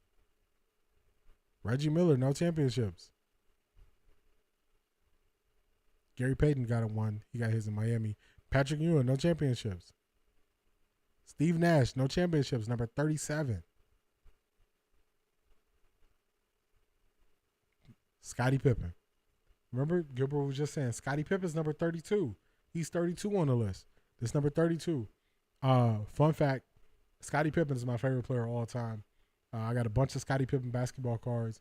I got Scottie Pippen shoes. This is my favorite player of all time. Favorite player. But look who's directly ahead of him. Allen Iverson. Scottie Pippen has 6 championships. It's funny because I said to somebody, they said, oh man, Shaq didn't win no rings without Kobe, so Kobe's the GOAT. I said, what does that make Scottie Pippen? MJ didn't win no rings without Scottie. And they said a good player. That's why I don't debate with people. They don't even hold to the logic of it. Iverson is ahead of Scottie Pippen, like he's saying. You see it here, right? Scottie's 32. He was a vital person when it came to them winning championships. Iverson's ahead of him. Dwayne Wade has 3. Look who's directly ahead of Dwayne Wade. Chris Paul. No championships. So when Gilbert is saying, attack the research I did, this is what he's saying. Nobody wants to attack it. Because then you really gotta call out the right people. So I was saying people are blaming on LeBron this ring culture stuff. And I said, nah, it's not LeBron. I said this before then. I said, y'all not blaming the right person. You're not blaming the right people. I think the media has way more to do with this, and people are just letting them off scot-free like they hand out in the cookie jar. Let's get back to Gil. I just wanted to show y'all the list. Let me close some of this stuff out that I don't need. I just wanted to show y'all the list that Gilbert is going to. So I know a lot of people are not pulling this list up. And a lot of people are not thinking about the human element. Let's get this back on the screen so y'all can see it. We got Gil back. Let's see what he says next. And then we got the list there so we can always, go back to the list. It's Allen Iverson. So come up with an answer that you can help the public. It has nothing to do with your feelings. Because I seen the answer. I seen when the Isaiah Thomas statement that Isaiah made when he basically said something about KD, where KD basically saved y'all careers and made y'all Hall of Famers, but he gets disrespected, but he saved y'all. Like I seen that interview. which is neither here nor there. I did the research, and all I'm saying is they, not me, bitch, this is not my personal opinion. They, from the research, seems like they don't give two shits about second option rings. They're not valuing Scottie Pippen's 6 and 0 and Jordan's 6 and 0. They're not putting Kobe's 5 rings next to Derek Fisher's 5 rings. They're not. Whatsoever. Right? That's not me saying this personally. Right? The people who are voting for you, they never won a championship. And if I ask you right now and say, what is harder to do? Actually, that was a mic drop right there where he said the people voted for you, they never won a championship. Because it's the writers. I even looked into it. It's about 100 people. They added 101.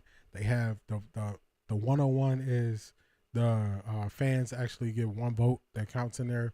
But it's 100 other writers, former players, people who actually cover the media. I think what people should go for is we want to see the official list of who's doing the voting. Even if it comes out later, if you say, okay, we're going to do it delayed. So in 2 years, we'll release who voted 2 years ago and how they voted. And then look it up as a track record and see who did it for transparency's sake. Because I don't like institutions that hide behind things pertaining to people's legacy and nobody knows who, what, when, where. We only know when it's insane. We know when Jalen Rose bit the bullet and said, hey, that was me that voted for Kyrie. We know when Maria Taylor bites the bullet and says, hey, it was a mistake that I didn't vote for AD. But it's other times where stuff is closed or stuff is off and we don't know. So even if they come out with it late, it could be delayed. It could be 2 years later where you release it and release, you know what I'm saying? Or we should know who actually has a vote. I don't like when, basically that's protecting the people who can make or break somebody's legacy, which is crazy. Everybody should want that transparency. Everybody should. Let's go back to what Gil just said, where another thing that people, when he was telling people to list, a lot of people, John Stockton's 24, Karl Malone's 23, no rings. Scottie got 6 of them. Scottie was on the team to beat them twice in the finals. Barkley, 22, no rings. KG, he got a ring. Jerry West got a ring. Giannis got a ring. Dirk got a ring. Steph got rings. Moses Malone, Julius Erving. Hakeem got 2. Durant got 2. But then you got Shaq. Shaq has 4. Wait. I don't know why that switched. My bad, y'all. Shaq has 4, but Shaq is number 11 on the list. Kobe is number 10 on the list, and Kobe has 5. So what a lot of people did was, a lot of people said, I'm just devaluing this because I don't agree with it. But no, you should expose it so we get answers how this happened. When they ask players, no players got Kobe ranked 10. Players have Kobe ranked higher. Kobe's ranked 10 on this list. 5 championships. Oscar Robertson before him. Tim Duncan, Larry Bird, Bill Russell, Wilt Chamberlain, Magic, Kareem, LeBron, MJ.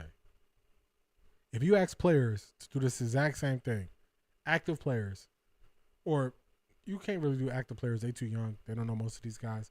But if you took players who are the age 35 and up, and you said, vote on this list, and they'll give you the pool, and you said, vote on this list, do you think they would have Kobe and Shaq on the outskirts of the top 10, 10 and 11? Do you think they would have them there? I don't think so. I think they would have them higher. So just writing it off and not addressing it just lets these people get away with this and keep doing it. So then what do you think is going to happen when it's the 100-year anniversary and they do the top 100 players? You put the scrutiny on it now that y'all got to put some weight to the championships. You can change how this happens next time. That's what people don't think about. I always say it's visionaries and it's people that got to wait till it happens. But you got to do the work to change before it's done. We can't change the top 75, but you can potentially change how they view the top 100 when it's the 100-year anniversary and they doing that list. That's what you should be shooting for. That's why Gilbert is saying, I'm helping you by exposing this. And Draymond is not addressing this point, just saying, oh, man, it don't matter what you say. Okay, Klay don't make the top 100. So let's get back to Gil. But this is the list he's talking about. Also, another thing I'm going to show. I don't think people are talking about who actually voted on this list. So, what we got going on here?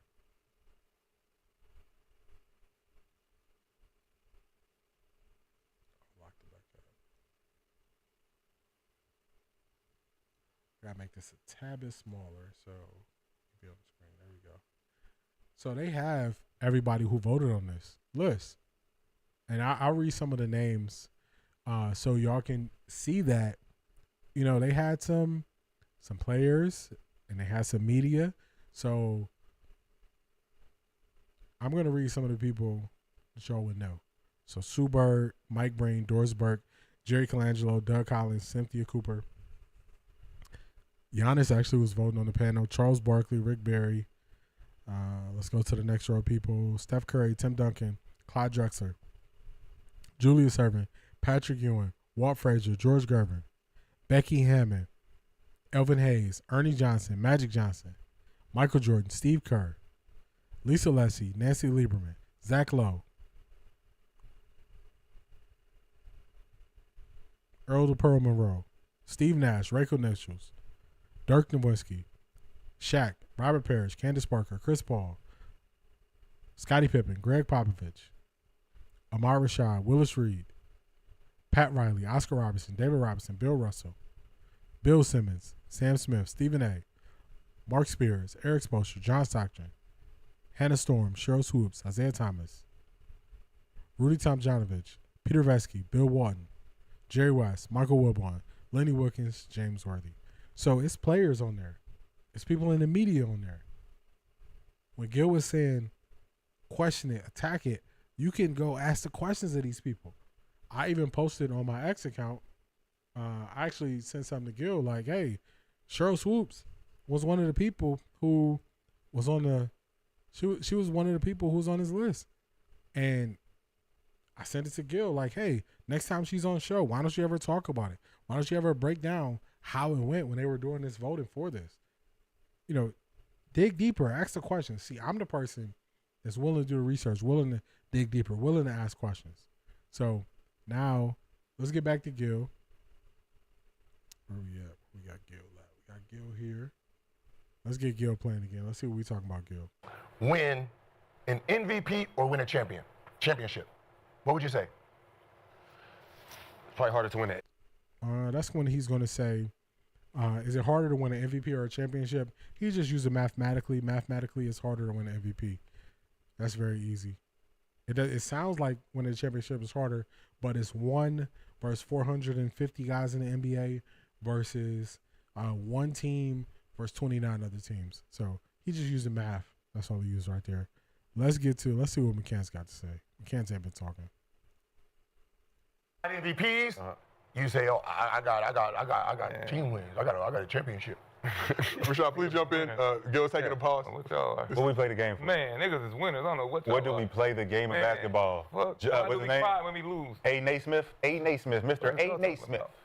Right, we created this game called basketball. James Naismith? James. I thought you were saying Aaron Naismith. No. James Naismith? I just called him A. Smith. Okay.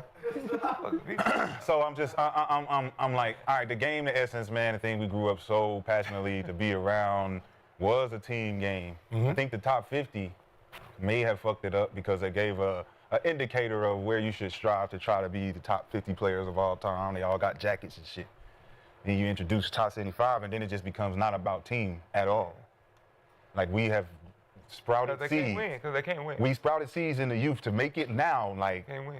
your resume is stronger than the team, and the team is what's gonna make your resume. No, it's opposite. So why Karl Malone and John Stockton and all those guys? See, they don't want to answer that. Like, what are they? What? Why they what? Why they in the top 50? And Nobody cares about those lists. See, they go to nobody cares about those lists, but that's the legit question.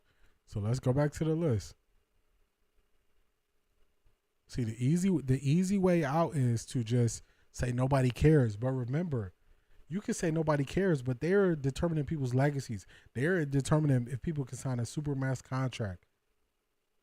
And you just to say you don't care, that's not attacking the argument.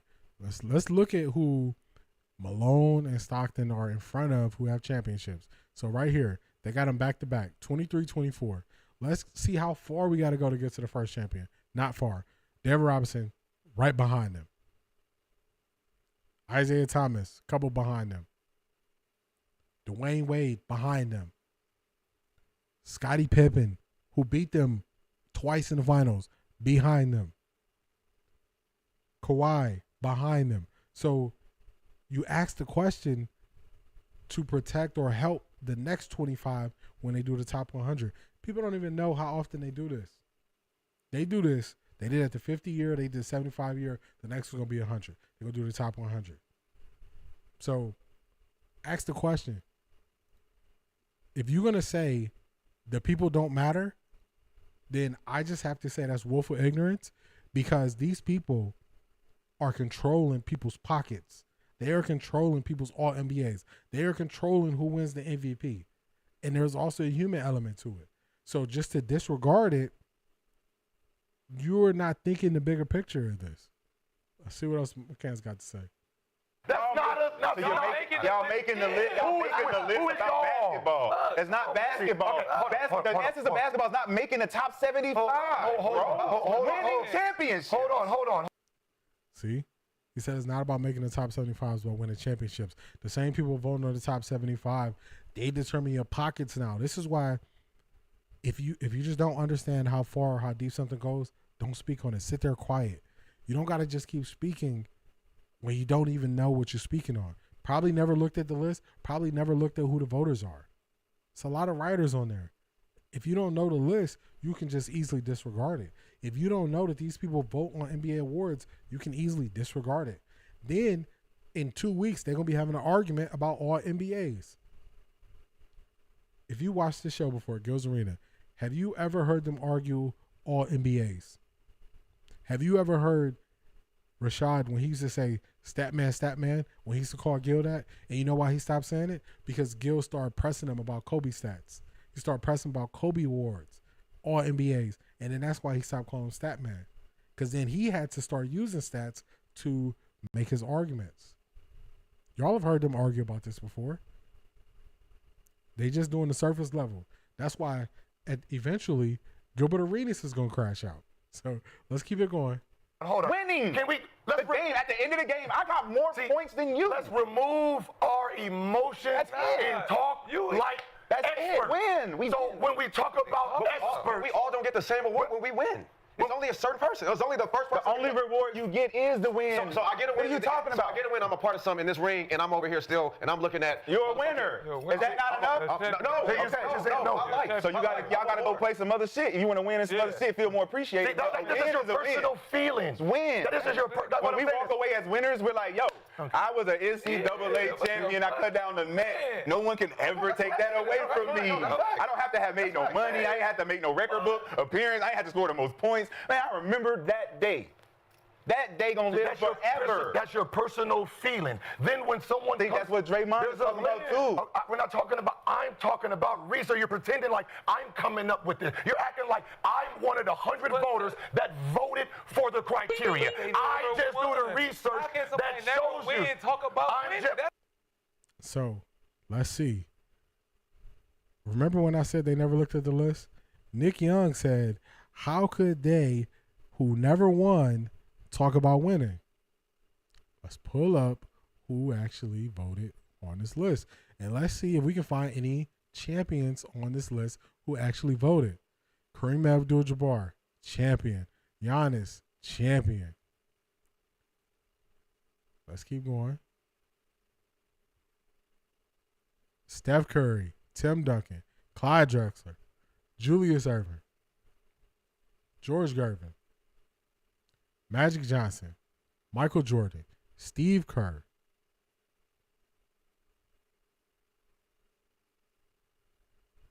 Dirk Nowitzki, Shaq, Candace Parker, Scottie Pippen, Greg Popovich, Willis Reed, Pat Riley, Oscar Robertson, David Robinson, Bill Russell, Eric Spoelstra, Sheryl Swoops, Bill Walton, Jerry West, James Worthy.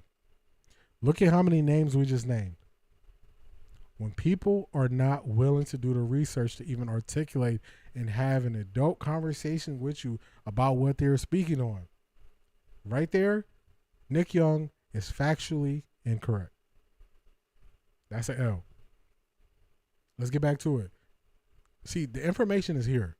This is why when everybody's attacking Gil, attack his argument, they just assume. So Nick Young heard Draymond say, "Oh, it's people who hasn't won." Now, when you look at the list, and I'm reading the list of the actual voters to you, and it's people on there that won, what's your next point? Because that point was an L. Oh, we got something for you. I forgot to give it to you. That's for you, Nick Young. Let's get back to it. Because I did the research. When I asked you a question, So it should be winners that's when on the I list. asked you the question, Another L. He's saying it again. It should be winners that's on the list. I just read you all the champions off of there. Nick Young has a championship. Should we value what he's saying over what Gilbert Arenas is saying in this moment because he has a championship? These are questions you got to ask people. Because people just want to say, oh, Gilbert's saying this because he never won. We present our case. Who is making a winning argument and who's making a losing argument between Gilbert Arenas and Nick Young right now? Is the champion making the championship case? No. The champion is taking L's left and right. Left and right. They should change the whole list and let winners do the whole list. there's NBA players that actually vote. I come up with something, Hey. and I say, hey. Hey, so that means all the voters should be winners. All the voters should be winners. How many L's do they want to take tonight?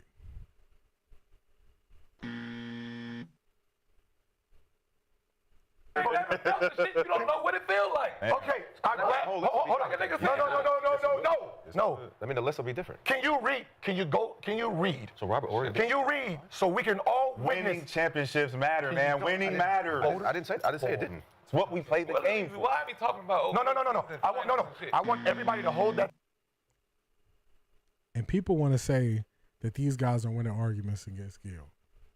They are arguing blindly. This is willful ignorance. They don't know what they're talking about. They're wrong in this instance. It's also right that Nick Young is a champion, and it's also right that Gilbert is not. But Gilbert is right in this instance. They are wrong.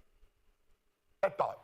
Why niggas feel bad Hold for on. Tyrese? I want everybody. Game 7. I want you. See, y'all. So top 75. Okay, no. So listen. So when we say Clay in there's 3 rings, his 3 rings is Klay Thompson, and he didn't make the top 75. Tell me who the fuck the voters are. So the NBA 75th anniversary team was selected by a panel of 88 people, including current and former players, coaches, general You managers. said current and what? Current and former players. Current and formal. Okay. Coaches, general managers, team and league executives, WNBA legends, sports writers, and broadcasters. So some of this list included Kareem Abdul-Jabbar, Tim Duncan, Bill Russell, Julius Erving, Michael Jordan, Magic Johnson, and many more. Many more. And there, my friends, we got to give them another one. When you were just arguing to argue, this is why I don't debate people. He has no idea what he's talking about. And then McCants jumped on the bandwagon and joined Nick Young because he decided, I want to take these L's with you. So those guys, hold on, those guys who are voting as winners, as champions, as top 5, somehow left a guy who has 3 rings off, and you acting like Mike. I'm doing something fucked up. Well, I'm reading. Klay Thompson is sitting back, and he's like, man, 75 or not. Listen to. Remember earlier, I said, you got to know when to just concede. At this moment, if this was a debate, once they were presented with new information that proved their points wrong, Nick and McCants should have conceded.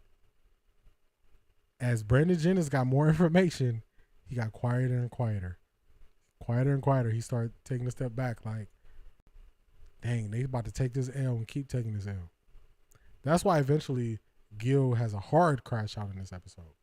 I got 3 chips and a lot of money dipped in all kind of shit. Hold on.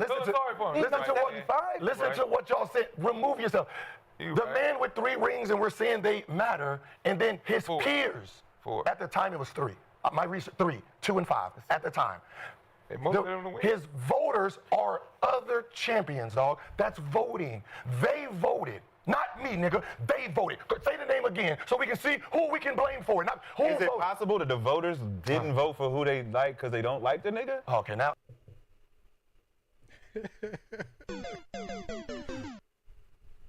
McCants.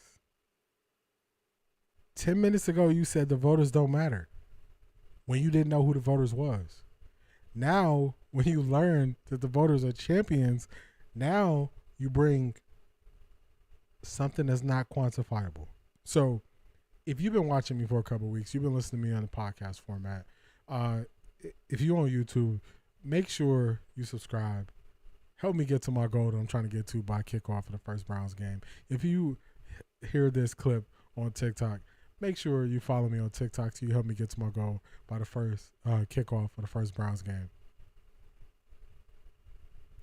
If you've been listening to me, one thing I always say is, when a person introduces into a debate something that you can't quantify, I immediately realize they recognize they lost. McCants just said, well, is it possible that people didn't like the people who they were voting for?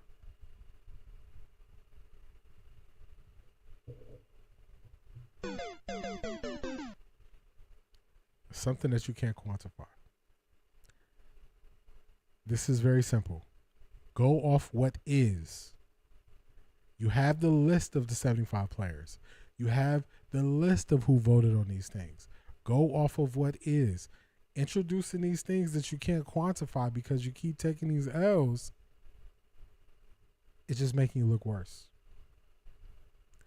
You weren't prepared for how far this was going to go. Brandon Jennings realized it. He saw it. He said, uh-oh. Gil was walking y'all down. Y'all was up 20, and y'all was celebrating at half. And then at the end of the third quarter, y'all was up 10 points. And then that fourth quarter, Gil was walking y'all down, and he turned around and won the game. And y'all sitting over there stunned trying to figure out what happened. That's McCants and Nick Young. Let's play some more, because Gil was going to go full crash out. See, now you see the excuses. Now you see the exactly. So, vote. So why does he have to be in somebody's list? You just said he's winner. a champion. It's so important. He's You a just said winner. It's not important. Why are you offended? So now they're saying the list is not important. Just move the goalpost when you're wrong. That's the thing to do. And people will say in the comments, they might say he's standing on business. You know what? Let's do that. Let's scroll to their comments real quick. Okay. The first comment says, one of the hardest things on this planet is to have a conversation with someone that lacks the ability to listen and understand. That is true. Gil has proven to me without a shadow of a doubt that most people are terrible listeners and cannot follow the principles of an argument. It's actually a huge disappointment. Rashad always responds like a student who was asleep when a teacher called on him. Dang, somebody went hard. This conversation shows why Gil and Brandon were stars in the league and why Nick and Rashad were corner and bench players for their careers. The next person. I mean, Gil's not wrong. The media can't keep pushing the narrative of winning rings, but then it comes to ranking players. You don't use the rings as a high-level metric when ranking players. It doesn't make sense. Ding, ding, ding. Somebody has it there. This is the moment Gil realized he got dumb friends. This is exactly why most people don't take players seriously in media, because y'all can't separate your feelings and bias.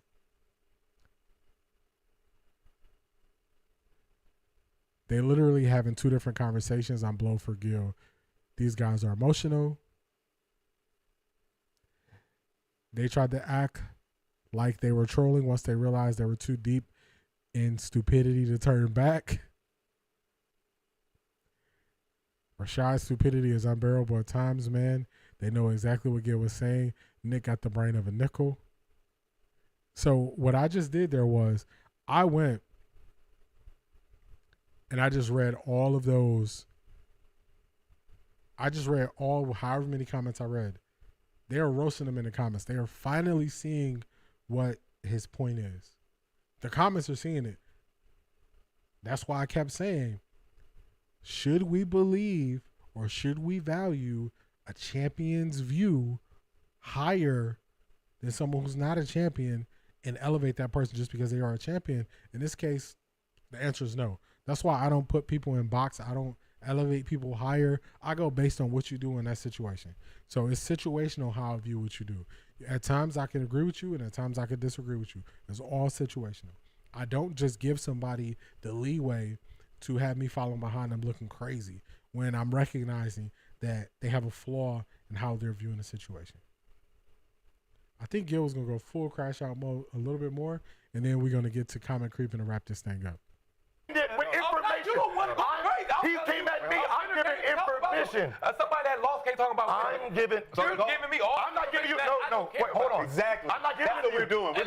We're going back in time, digging up bullshit information, bringing it to 2025 like it's relevant now. Man.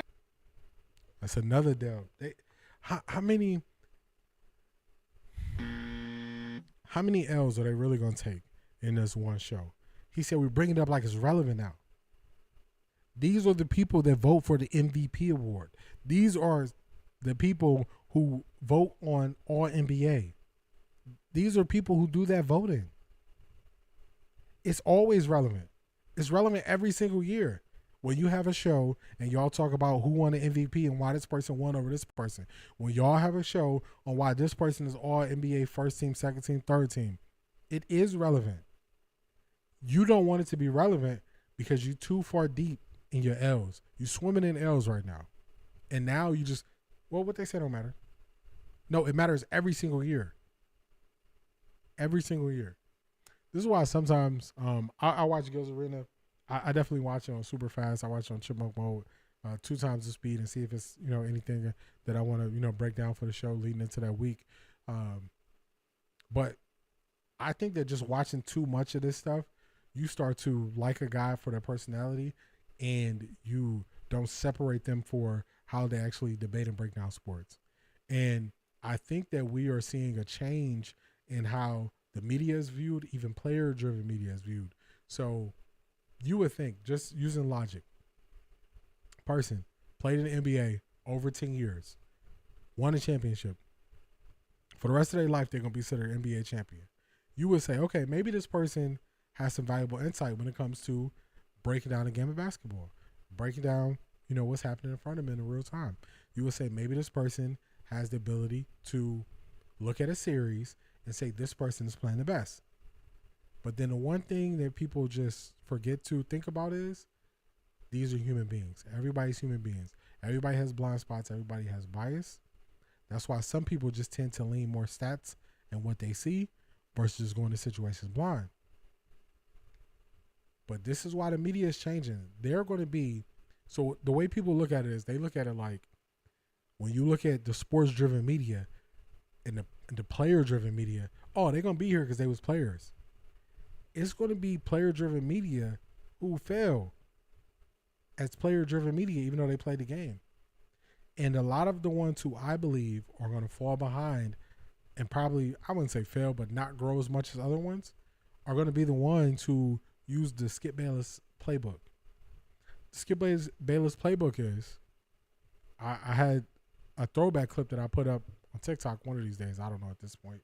But it was Skip Bayless. They were talking about how LeBron had, I think it was 27, 19, and 10. I can't remember the turnovers. It was when LeBron walked through the tunnel when he lost to Boston before he went to Miami. It was that last game. And the first thing Skip did was he brought up Michael Jordan in the GOAT debate and said, this is why he can't be the GOAT, all this stuff. Skip Bayless is on YouTube, the same place I'm on. Skip Bayless is one of the guys who created the culture for how people talk about sports. And he can't get on a network. He was on ESPN. He was on Fox Sports 1. He didn't even land on like a Sirius XM. He is on YouTube, being in the game for all these years. And that's what's going to happen to some of the player-driven media are not going to take that next level step because they're going to spend time trying to be the contrarian. They're going to take time just blatantly missing the point that's happening in front of them. Now, if you are a person that wants to go to the next level in sports media, you're a player, so you got relationships. How would you look at McCants, how he handled this argument, and see him in a setting on First Take? Could you ever see it? Nope. That's them putting the ceiling on how high they can go in this industry. Oh, they're going to bring McCants to a halftime show during the NBA Finals and have him speak. They're going to bring Nick Young. He's a champion, remember? They're going to bring Nick Young, put him on ESPN, and he's supposed to use this style and debate somebody. So it's going to be people that elevate, and it's going to be people who put a cap on themselves based on the route that they decide to take. And then they're going to be on YouTube like us. That's what it's going to be. I think it's a little bit more. I just want to play till Gilbert does his full crash out, and then we're going to get to comment creeping. No. The top 75 just got to. Wait, no. What about it? See, this is the problem with What these two. about it? That got. You know what? And now I'm champions offended. are champions, bro. I'm not. Where's the top champions list? Why are we doing top? We don't know because we don't care no more. We don't care about who the top champions are. So wait. So somebody else. You know why I'm offended? So you wouldn't want to be a top 75 player ever? I'm a champion, bro. Man, so you somebody got pushed out of that 75, didn't they? No. Russell Westbrook and James Harden's in the top 75, dog. Congratulations. Shit, that's better than being a champion. Whoa. Is that better than being a champion? That's better than being a second option. Is it better than being a second option? Is it better than being a So when you lost the argument so far, you just changed the subject.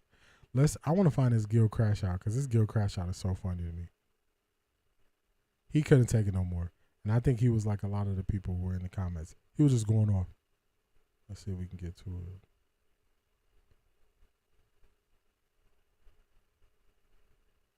He's trying to have a real conversation with them too, which is crazy.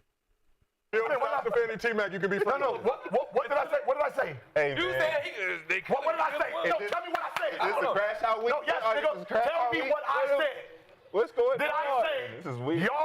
y'all compared Kobe 3 rings to T-Mac 0? Y'all, meaning the nigga I'm talking to, right? Yeah, Steven. Did I say T-Mac was better or Kobe? I said y'all compared them. So how can rings matter if one has 3, one has 0, and you put them on the same level? I'm asking someone a question who has the vote. And you niggas is acting like I did. Well, what'd I do?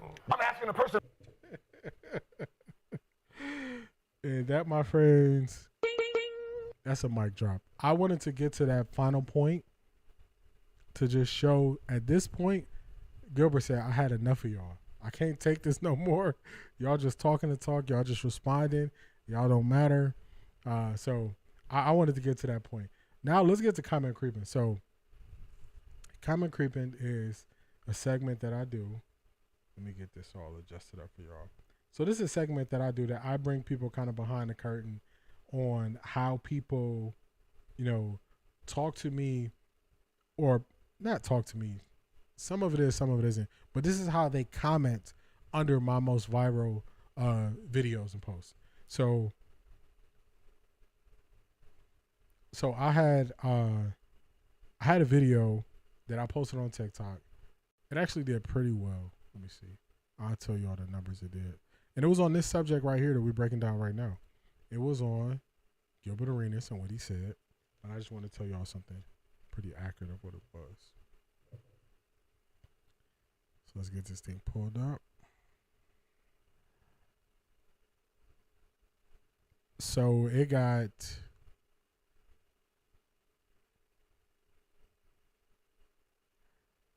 47K views.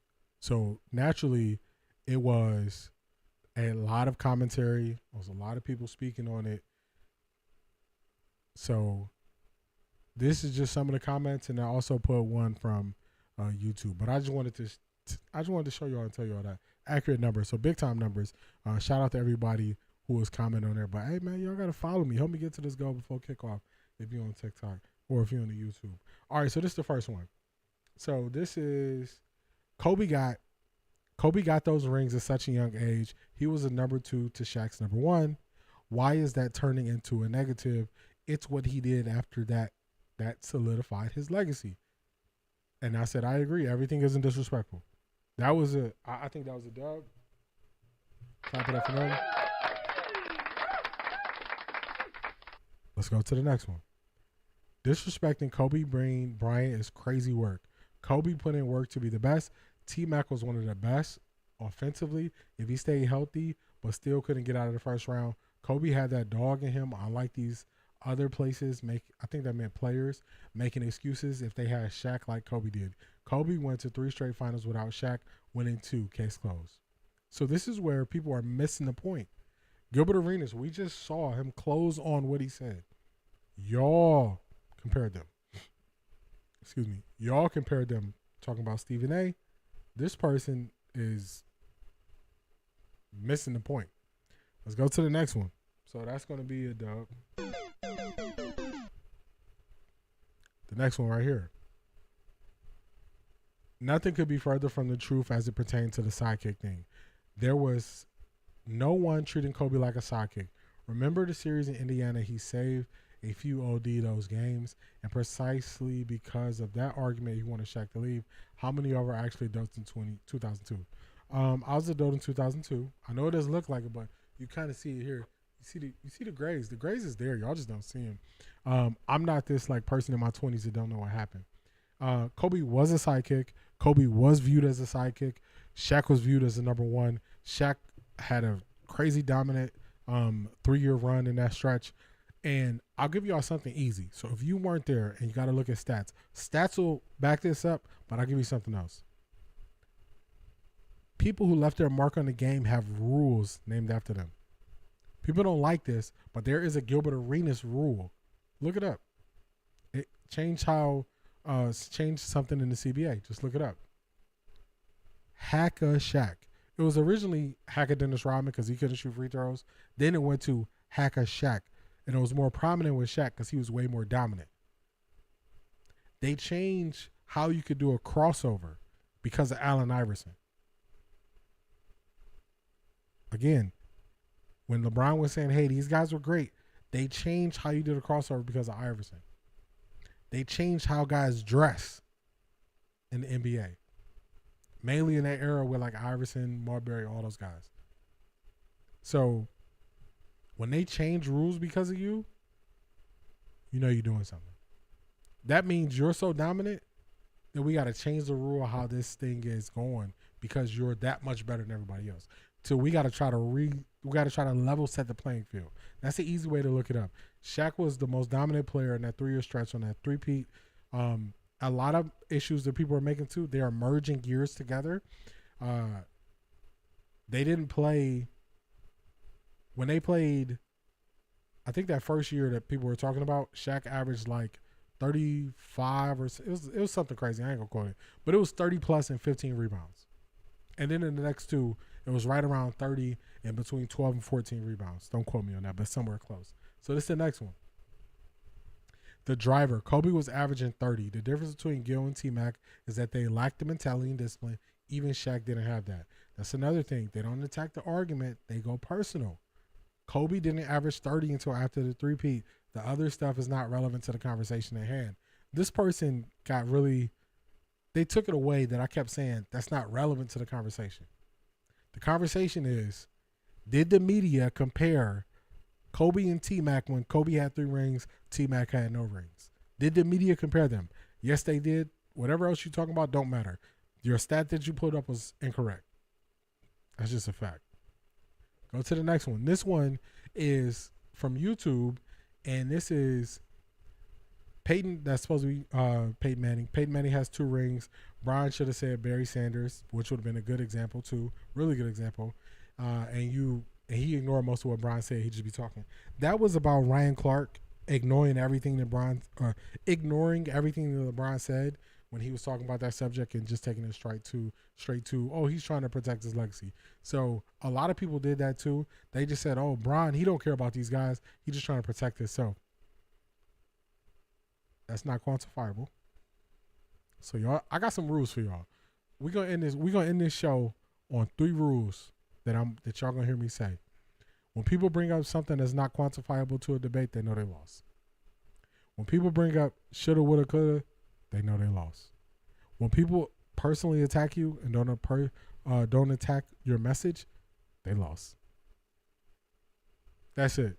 That's another show. Another great show in the books. I appreciate everybody for tapping in. I appreciate everybody for being here. I'm going to get these timestamps in. This will be out on a podcast version releasing tomorrow on YouTube. Also, clips will be out on TikTok. Clips will be out on YouTube. I'm really pushing those 2 platforms right now. Help me in reaching my goal of getting to 500 subscribers on YouTube by the first kickoff of the first Browns game of the season. That's my goal. I'm going to keep posting every day, keep being active over there on YouTube. Help me reach that goal. Also, help me reach my goal on TikTok of getting to 1,000 followers on TikTok by the kickoff of the first snap of the Browns season, regular season. So help me reach those goals. I'm going to start, putting that out there, putting my goals in front of y'all more. Normally, I'm a person that likes to keep my goals close to the chest, and I just strive to reach those goals on my own. But this is one of those goals where I need y'all help, I need y'all back, and I need y'all support. So I'm definitely encouraged by the views and the comments on my platforms, TikTok and YouTube. So now I'm just trying to take that next step where come back. You know what I'm saying? Come see me again. Come check your boy out. I got some big things planned for the fall. This fall, just to give you a heads up, we're going full podcast. You're going to be able to get us on Apple and Spotify. We're going to be adding some additional time slots. We're going to be changing some time slots. We're going to be doing multiple lives in a day on Sundays during the football season. So we got some big things coming. You don't want to miss out. You definitely want to be a part of those things. So if you want to be a part of that, make sure you tap in. Make sure you hit the subscribe on YouTube. Make sure you follow me on TikTok. This has been another great show. Clap it up for yourselves. I'll see you all at the same time, same place next week. Let's get it.